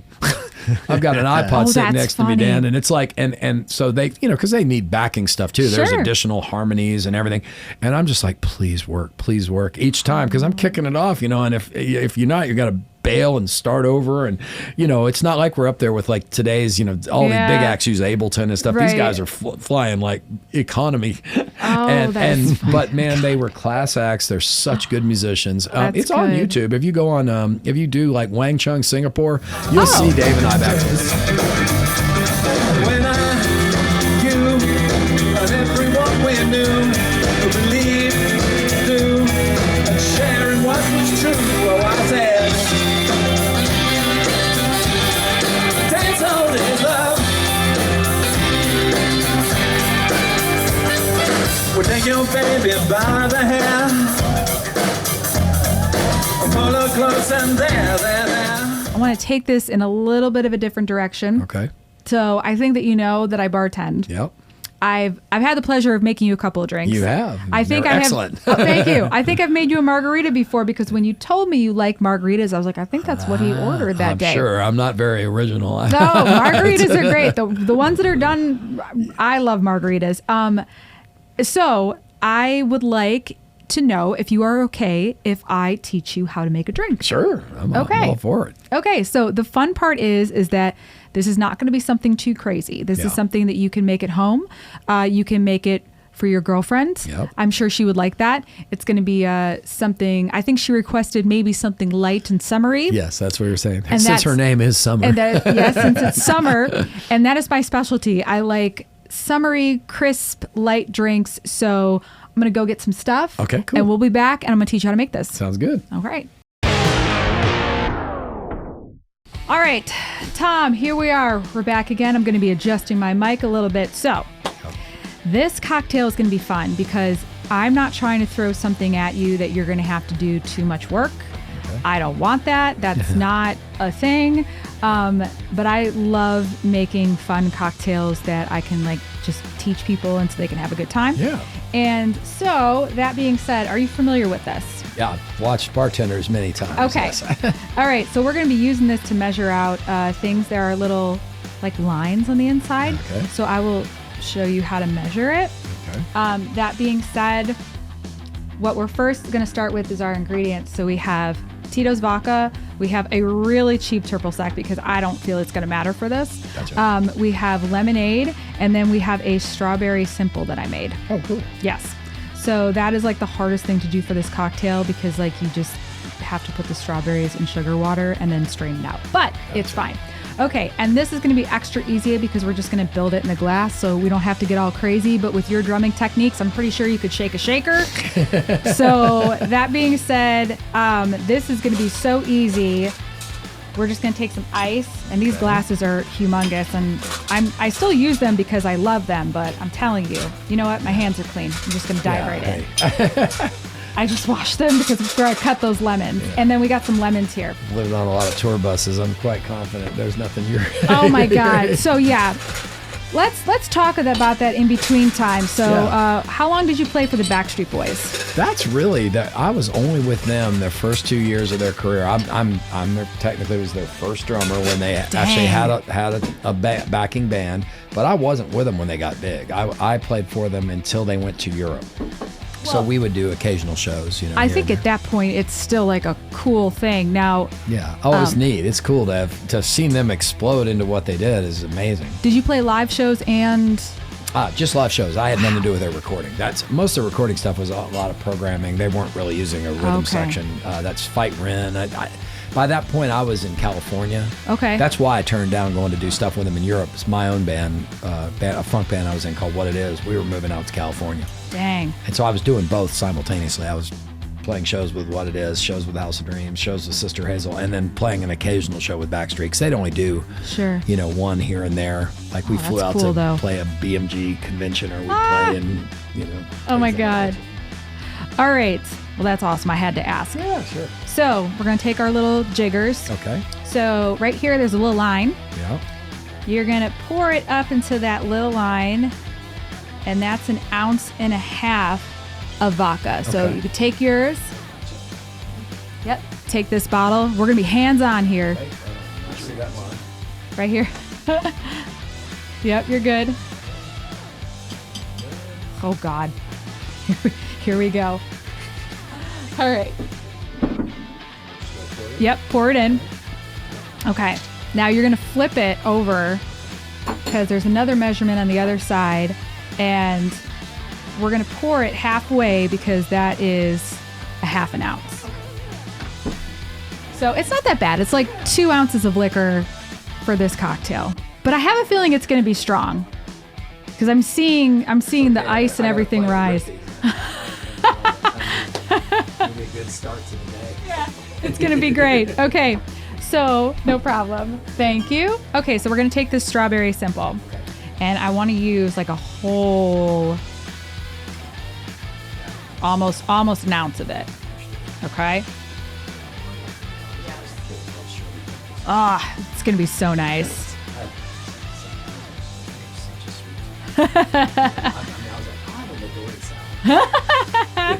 They make those. I mean, still nowadays, but except that most places that I've worked, we don't have Midori, so it's like, it's going to be like a melon liqueur cocktail. Oh. Well, I knew what I learned the hard way as I got older is all that sugar in there, just an instant headache. Oh, 100%. Instant hangover, too. All right. The frozen margarita is about the only thing that we still really do. Totally. This is going to be Tom, cool. go ahead and pull that mic in front of you. Absolutely, you got it. Sorry about that. That's okay. Here you go. Let me pour for you. You got me. It's really just going to be awkward. No, that's okay. Okay. So provided that I did everything correctly, which we're going to find out, we're going to take these bar spoons in front of us. And we're just going to stir them gently to kind of mix everything up.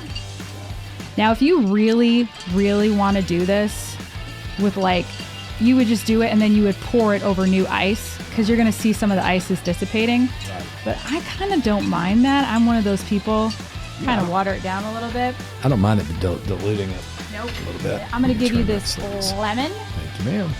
Okay. And because I don't trust lemonade with how sweet it is, I mean, because it's sweet anyways, I'm going to put just a little more citrus in it. So I'm going to squeeze this. Gotcha. Oh my God, I hope this doesn't suck. Okay. It looks great, babe. It looks awesome. It looks pretty good. All right, and then we're going to do a clink, and then we're going to take a sip, and hopefully this is good. So cheers. Thank you so much for coming on the show. Thanks for having me on. Of course. Let's give it a try. Yes. Ooh, I like that. Oh, yes, that's very nice. Summery, huh? I'm telling you. Summery. Yes.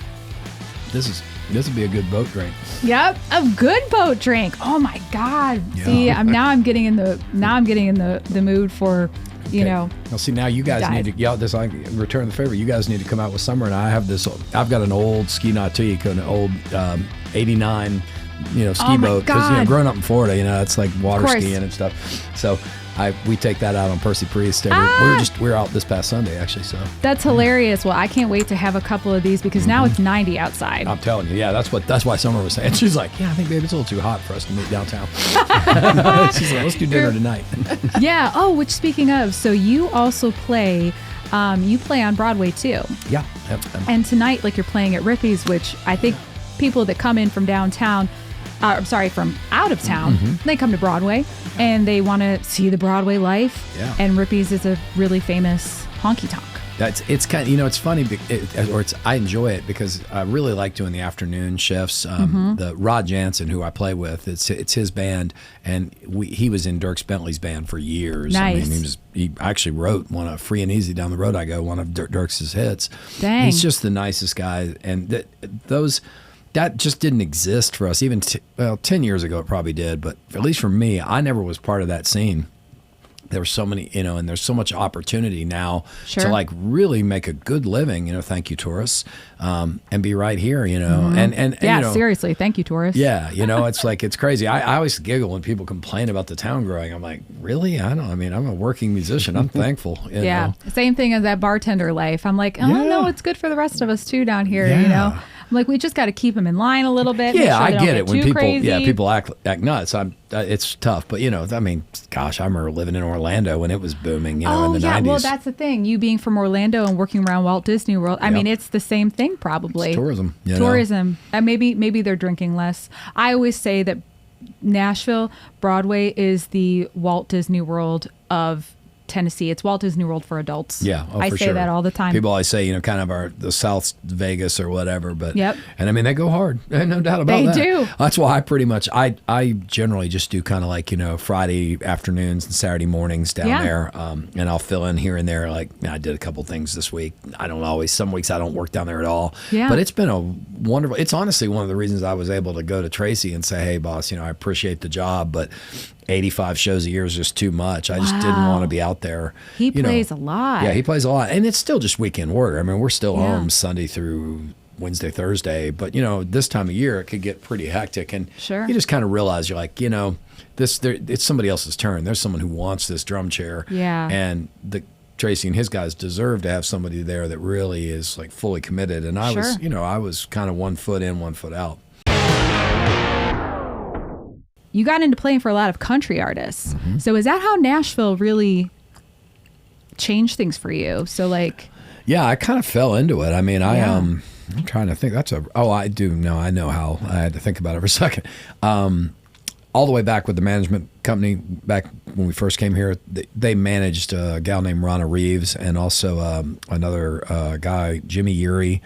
And there was Jimmy's wife was Amy Daly, who went on to have a deal with Curb Records. Okay. She was kind of like a Miranda Lambert long before Miranda. Nice. Really talented.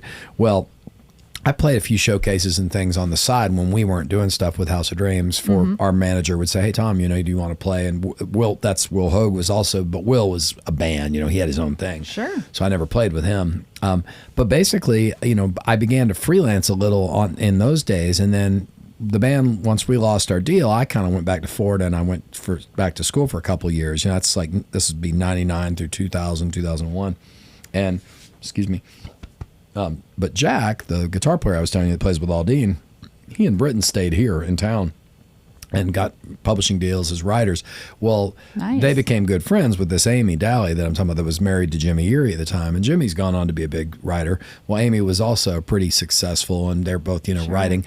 And so fast forward to 02, 03, or probably I think it was fall of 02, I get a call from Jack. I'm in Florida and just finishing up my undergrad.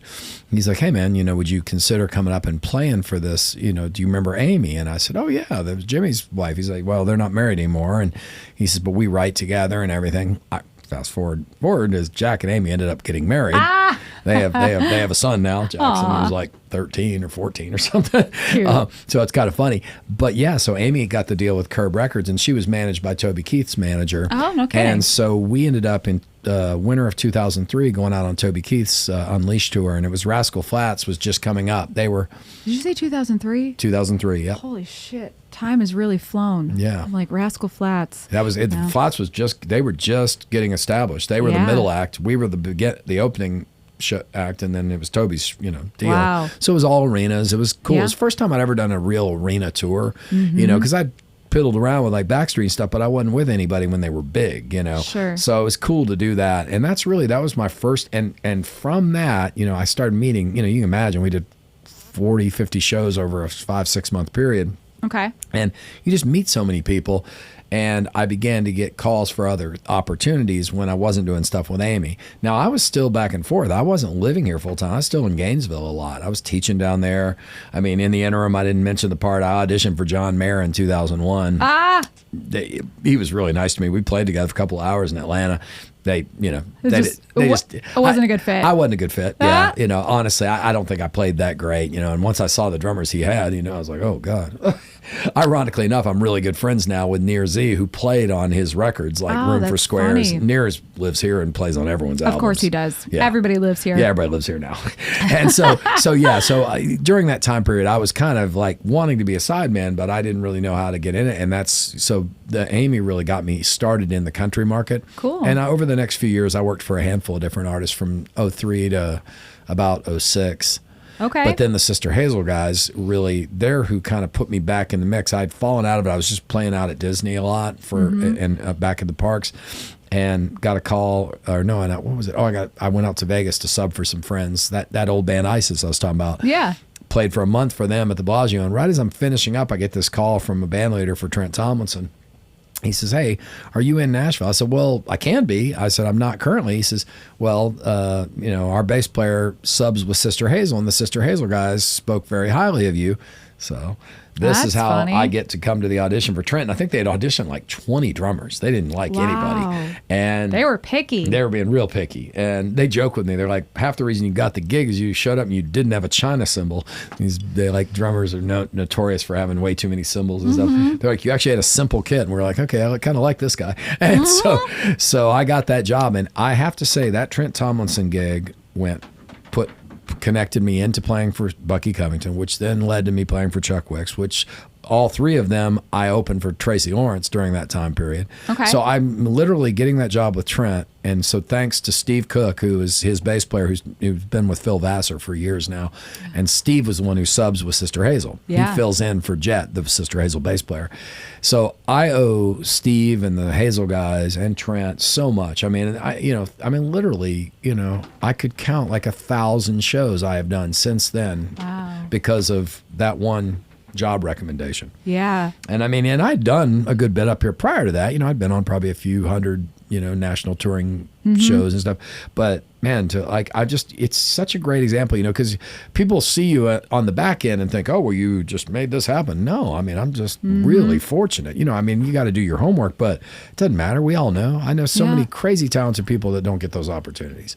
Well, that's what it is. And I think that's why people come to Nashville, because they have a love and a passion and a dream they're chasing. And like most people know that it's work, but it's also a lot of like opportunities. And people come here for opportunities. Like, everybody always makes a joke now, like, stop coming to Nashville. Like, we're full, but Sure. It's kind of one of those things where, if it's anything that I could tell, like, musicians or other bands, if you really want to do something, you have to go somewhere where everybody else is doing something. Yes, exactly. That is perfect advice. That's just, I wish I'd come here 10 years prior. It makes sense for it. I also I've been a bartender forever. I had a friend who was managing one of the major hotels out in Vegas. Now I can't even think of it, but she was trying to get me come out there to bartend. Oh gosh. And I was like, I just wasn't, I wish I had done it because it would have been a cool experience. Yeah. But it was just one of those things. It's like you have to kind of, if you're serious about it, you have to go where other people are, because it's not just enough. Maybe nowadays with like TikTok and social media. You can do more remotely. That absolutely. is true. And I think about that too. Like, it's a different age. It's everything is different now, which is nice. But you still want to be here where other people are, because life is what's happening to you right now. That's we're what's it always striving, never arriving. But you got to also enjoy your life as you do it. Like I don't like the idea of forever being like, well, someday when I really make it or something. It's like, man, this is it. This is what you're doing. And so you might as well be doing the things you like with people you like doing it with. Yeah.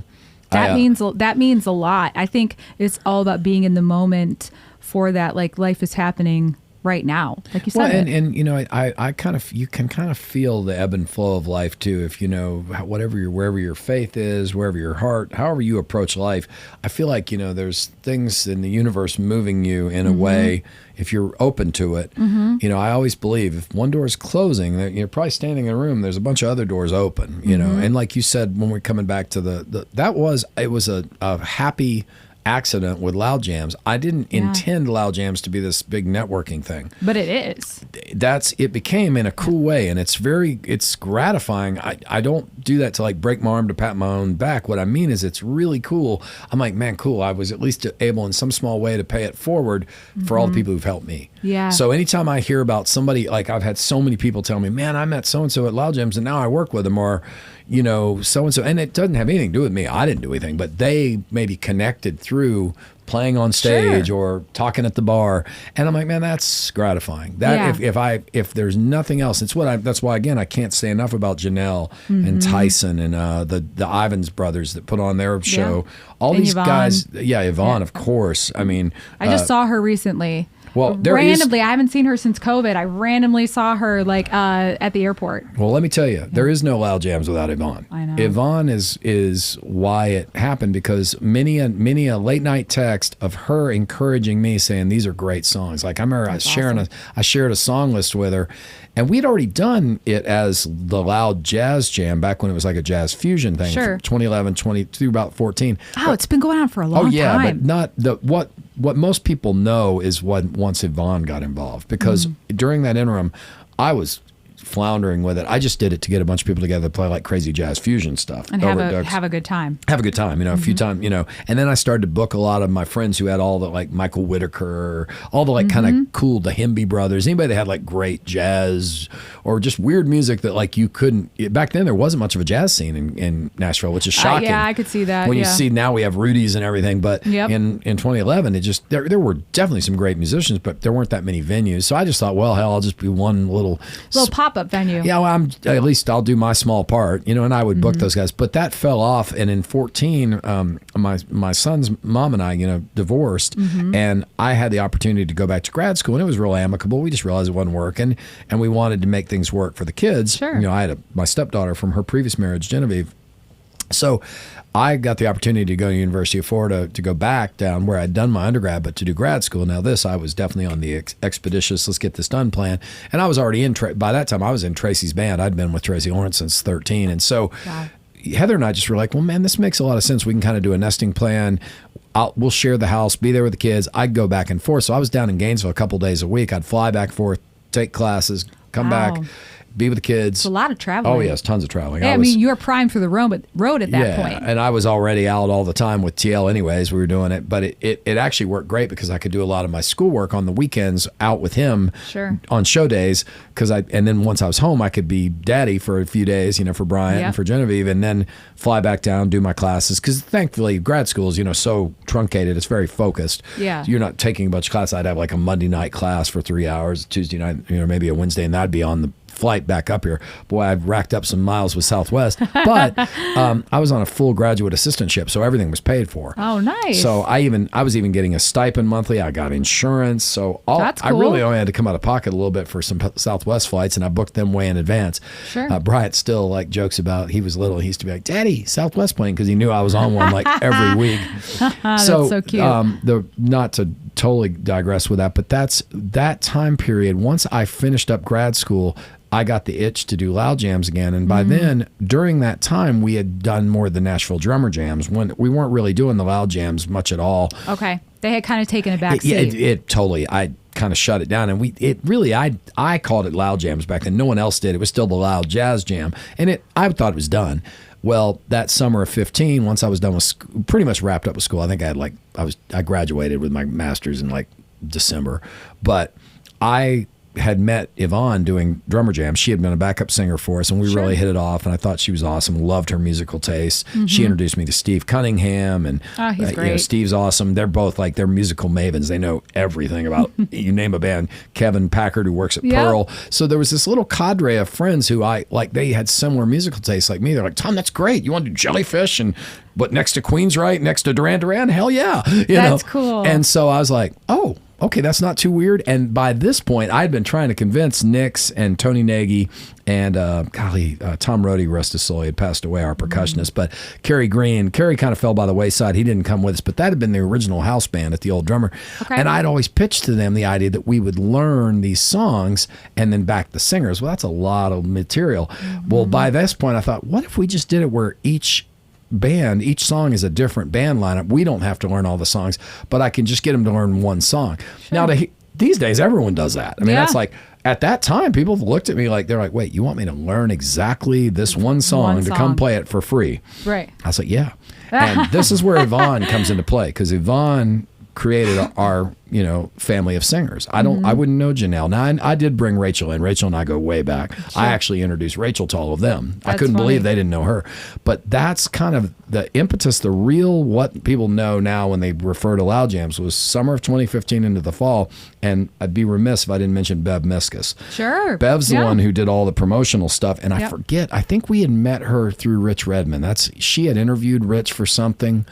And so she came in. She was living in like D.C. I don't know how. She got involved with Drummer Jam in some capacity.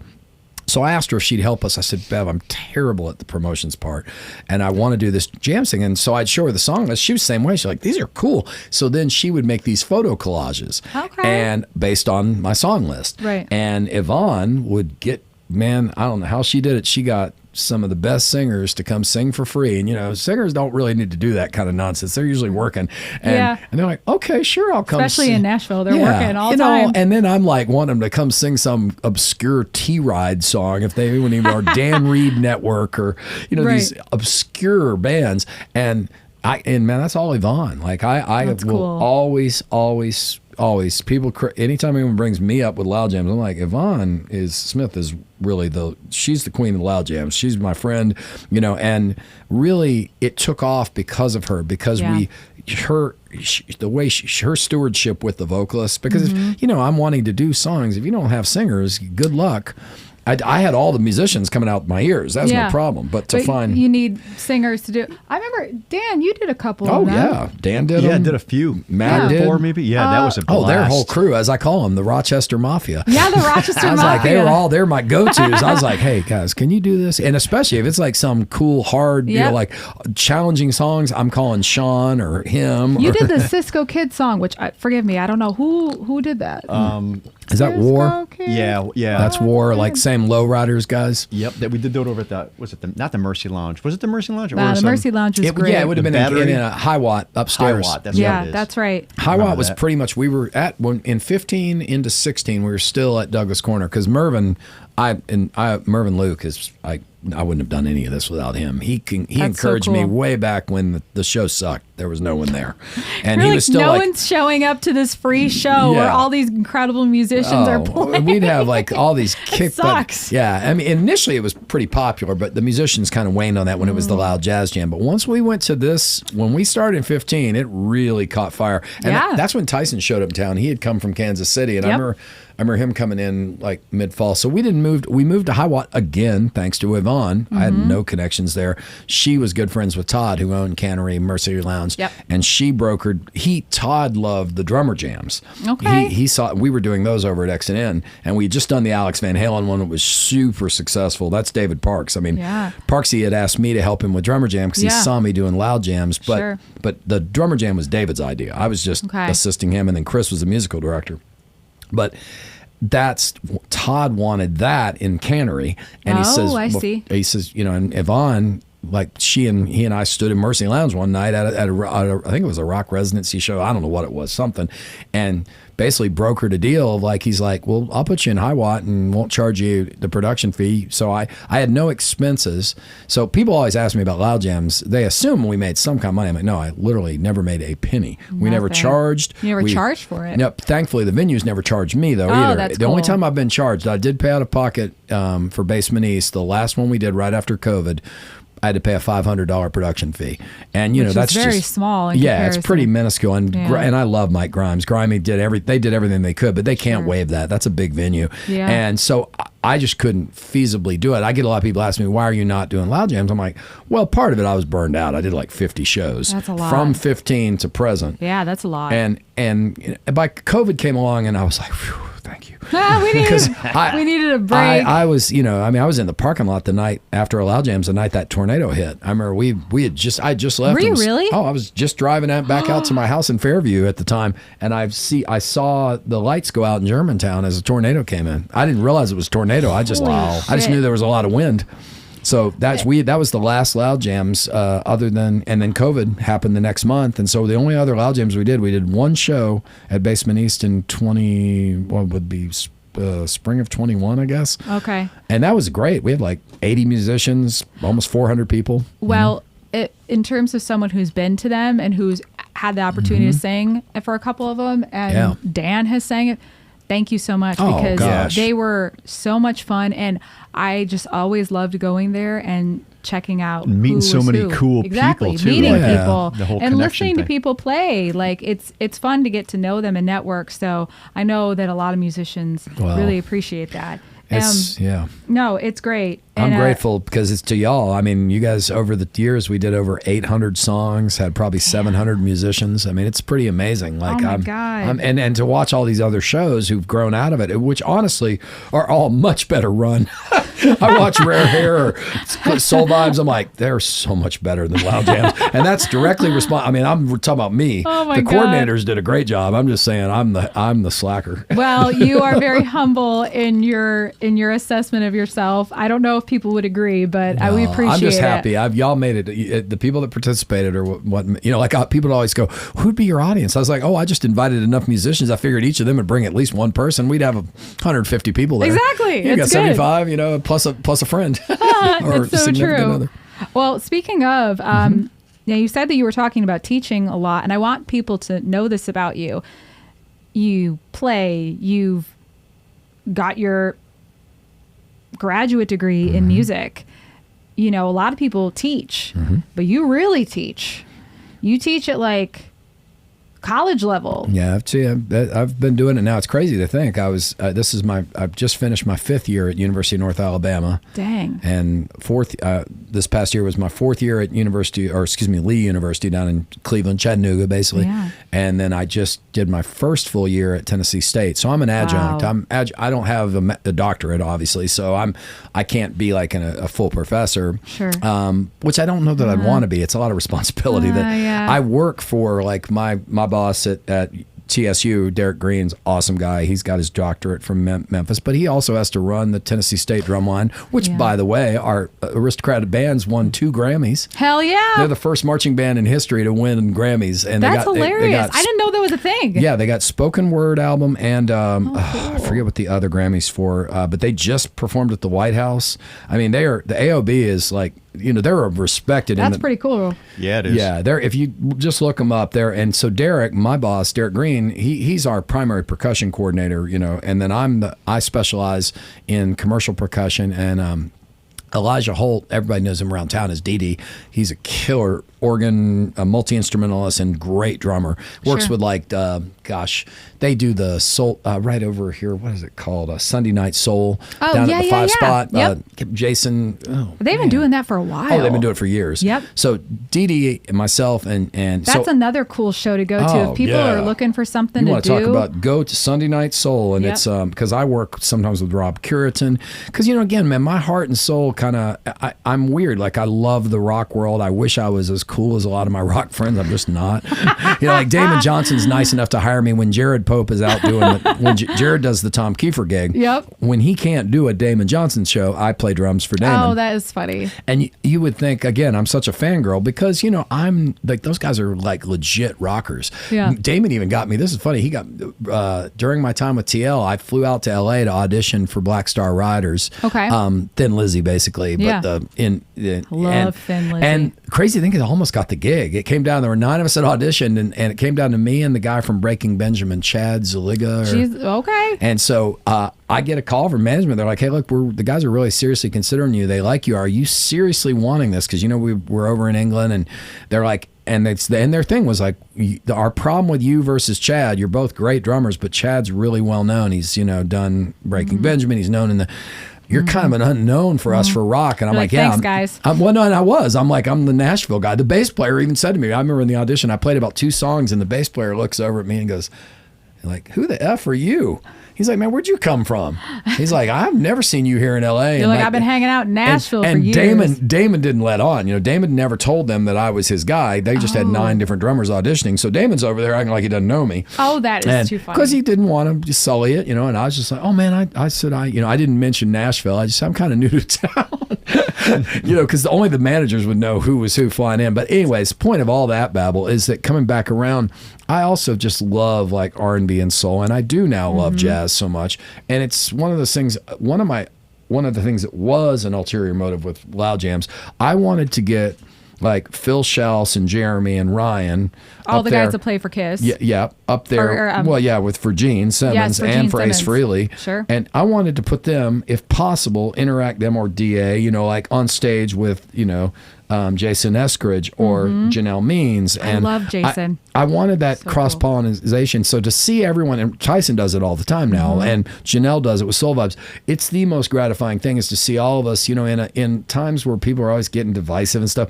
Man, that's what I love about Nashville. We all dig each other. Yeah. You got stone cold rockers next to stone cold R&B gospel people, next All to the the time. total jazzer, next to the I've done nothing but play country, and we all play together and have a blast and Yeah. have tons of respect for each other. Yeah. And that to me, like that was mission accomplished. When those you said you saw me stand out in the crowd sometimes. Yep. Those moments I got to stand out there and like watch, whomever, whether it was you guys, anybody up there, and see people who I know didn't know each other before, and they're like coming off stage hugging and having a great time. That's what That makes was it. oh man, that's what I got to give Tyson, Tyson Leslie, man, what he's done with Rare Hair. Tyson's great. Rare Hair, the name doesn't even begin to do that show justice. He covers so much ground, and more importantly, he's helped so many people. Yeah. Everybody gets opportunity. I mean, he just messaged me the other day. He's doing this big Marvelous 3 show. Oh, and he's like, "You nice. want in?" I'm like, "Oh yeah, sign me up." That's awesome. What's your proudest achievement thus far? Man, that is,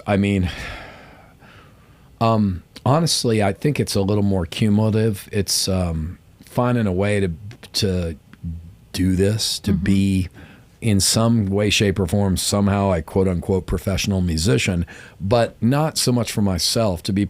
It's comes back to the community thing. I'm very much a loner. Like, I'm not really, like people are like, man, everybody in town.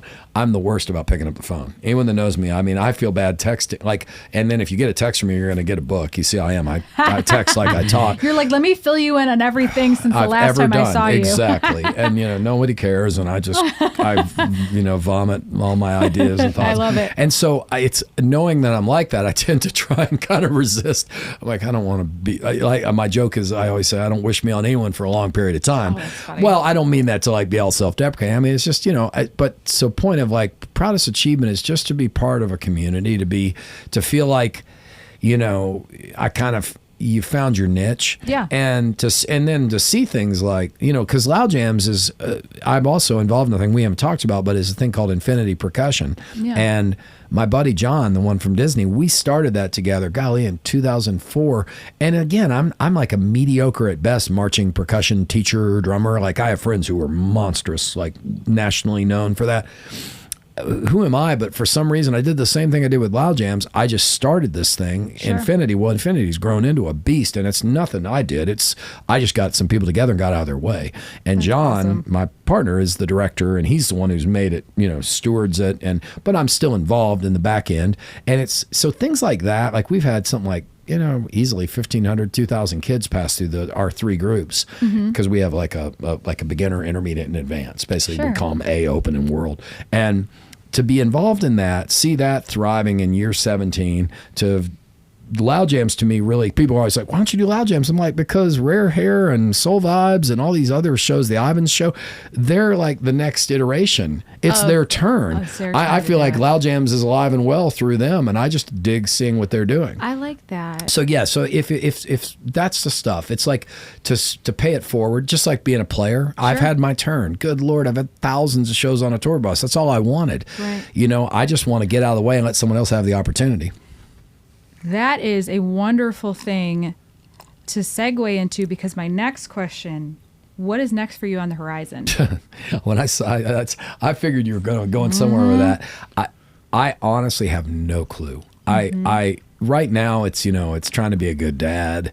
Bryant's 12, he'll be 13.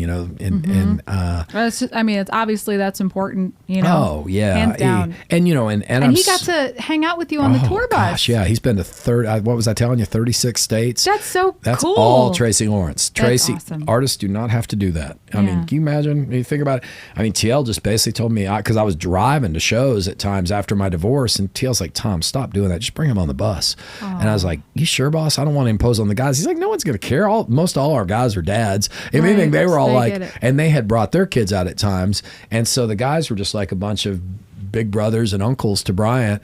And that kind of warms my heart. Oh, it's awesome. I mean, and the thing is my thing is I didn't want them to be, I didn't want their lives. We have 2 buses, so it's nice. Tracy's got his bus, but sometimes Brian would ride over there. I remember one night Brian rode on that bus with TL. I was on the other bus. That's funny. He rode to a show playing video games. Oh, like TL put him to bed on one of the bunks, and that's awesome. I mean, so those guys, I'm forever indebted. I can't say enough.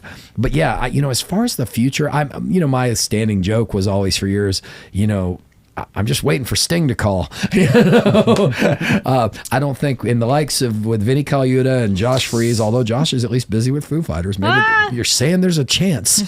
There's an opening. There's a small opening. There's a lot of people out there. That's what they need, and my mediocre ass from Nashville. But no, in seriousness, I will say this.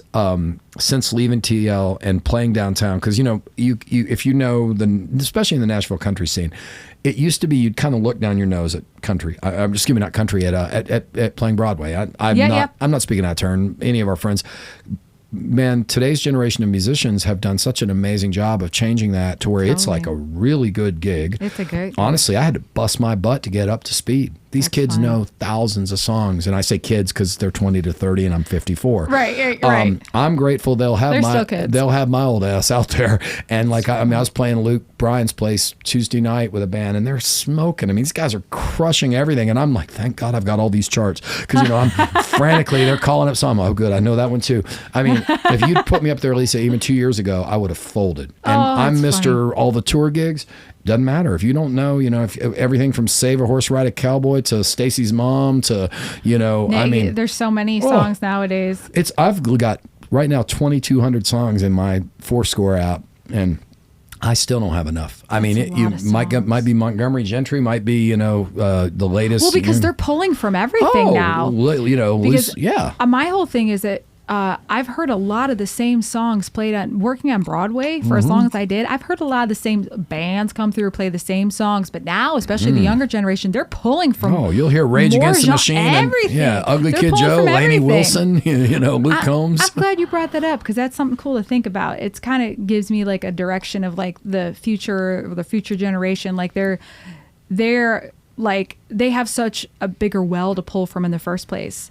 And like it's more common for people nowadays to have a melting pot of genres. Well, and I think even the artists that you see coming out, I don't think it's fair to slag them off as like, oh, what's happened to country? I think what country is today is pop music. It's totally. The main. I mean, we were just talking about, I was talking with somebody the other day. Now country artists can go almost, look at how fast Morgan Wallen or Luke Combs. These guys are they're stadium multi-nights in stadiums. They're doing what Taylor does. Yeah. And they've done it within like 5 to 10 year periods, which is unheard of. It's Blake's. I play with Bo Tackett, who's Blake Shelton's longtime guitarist. He's like, man, Blake, even with the TV show, hasn't done that. These kids have taken it to a whole other level. It's funny that you say that about Luke Combs because he just played a few months ago, and it was at Bridgestone, and I was like, who's?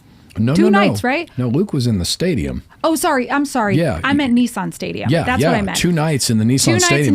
Trust me, I was playing downtown. It was a madhouse.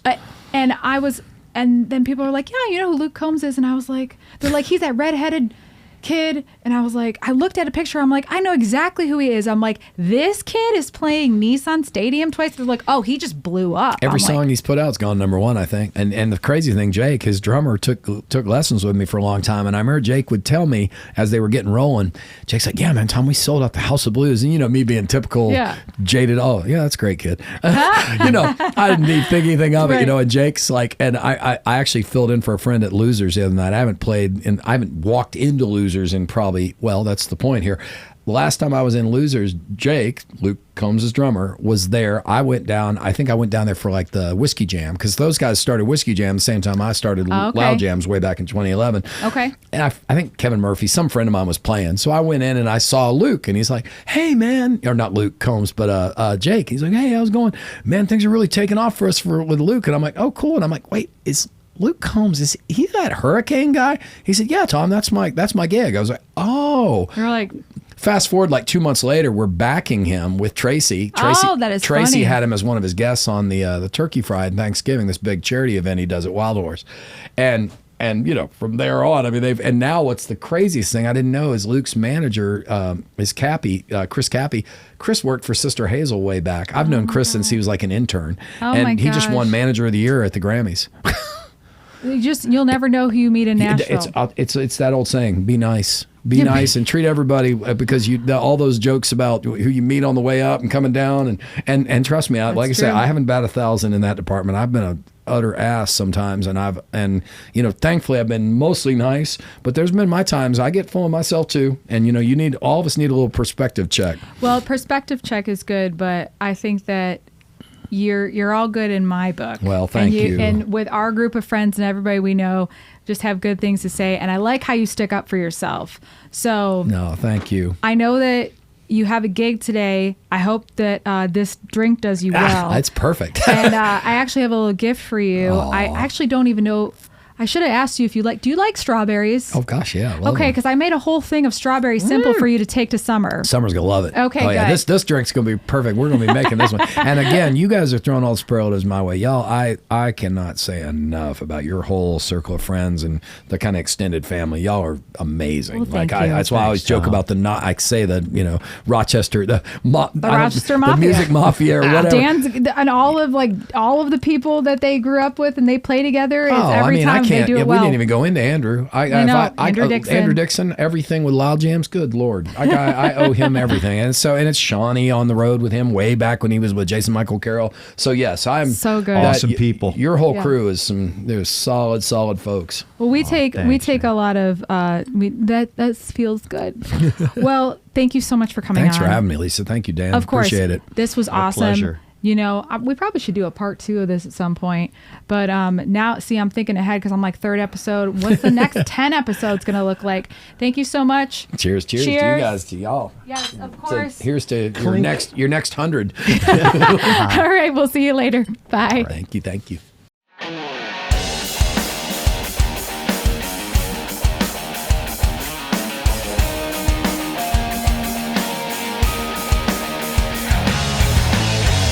Hey guys, you've just watched another episode of Nashville on the Rocks.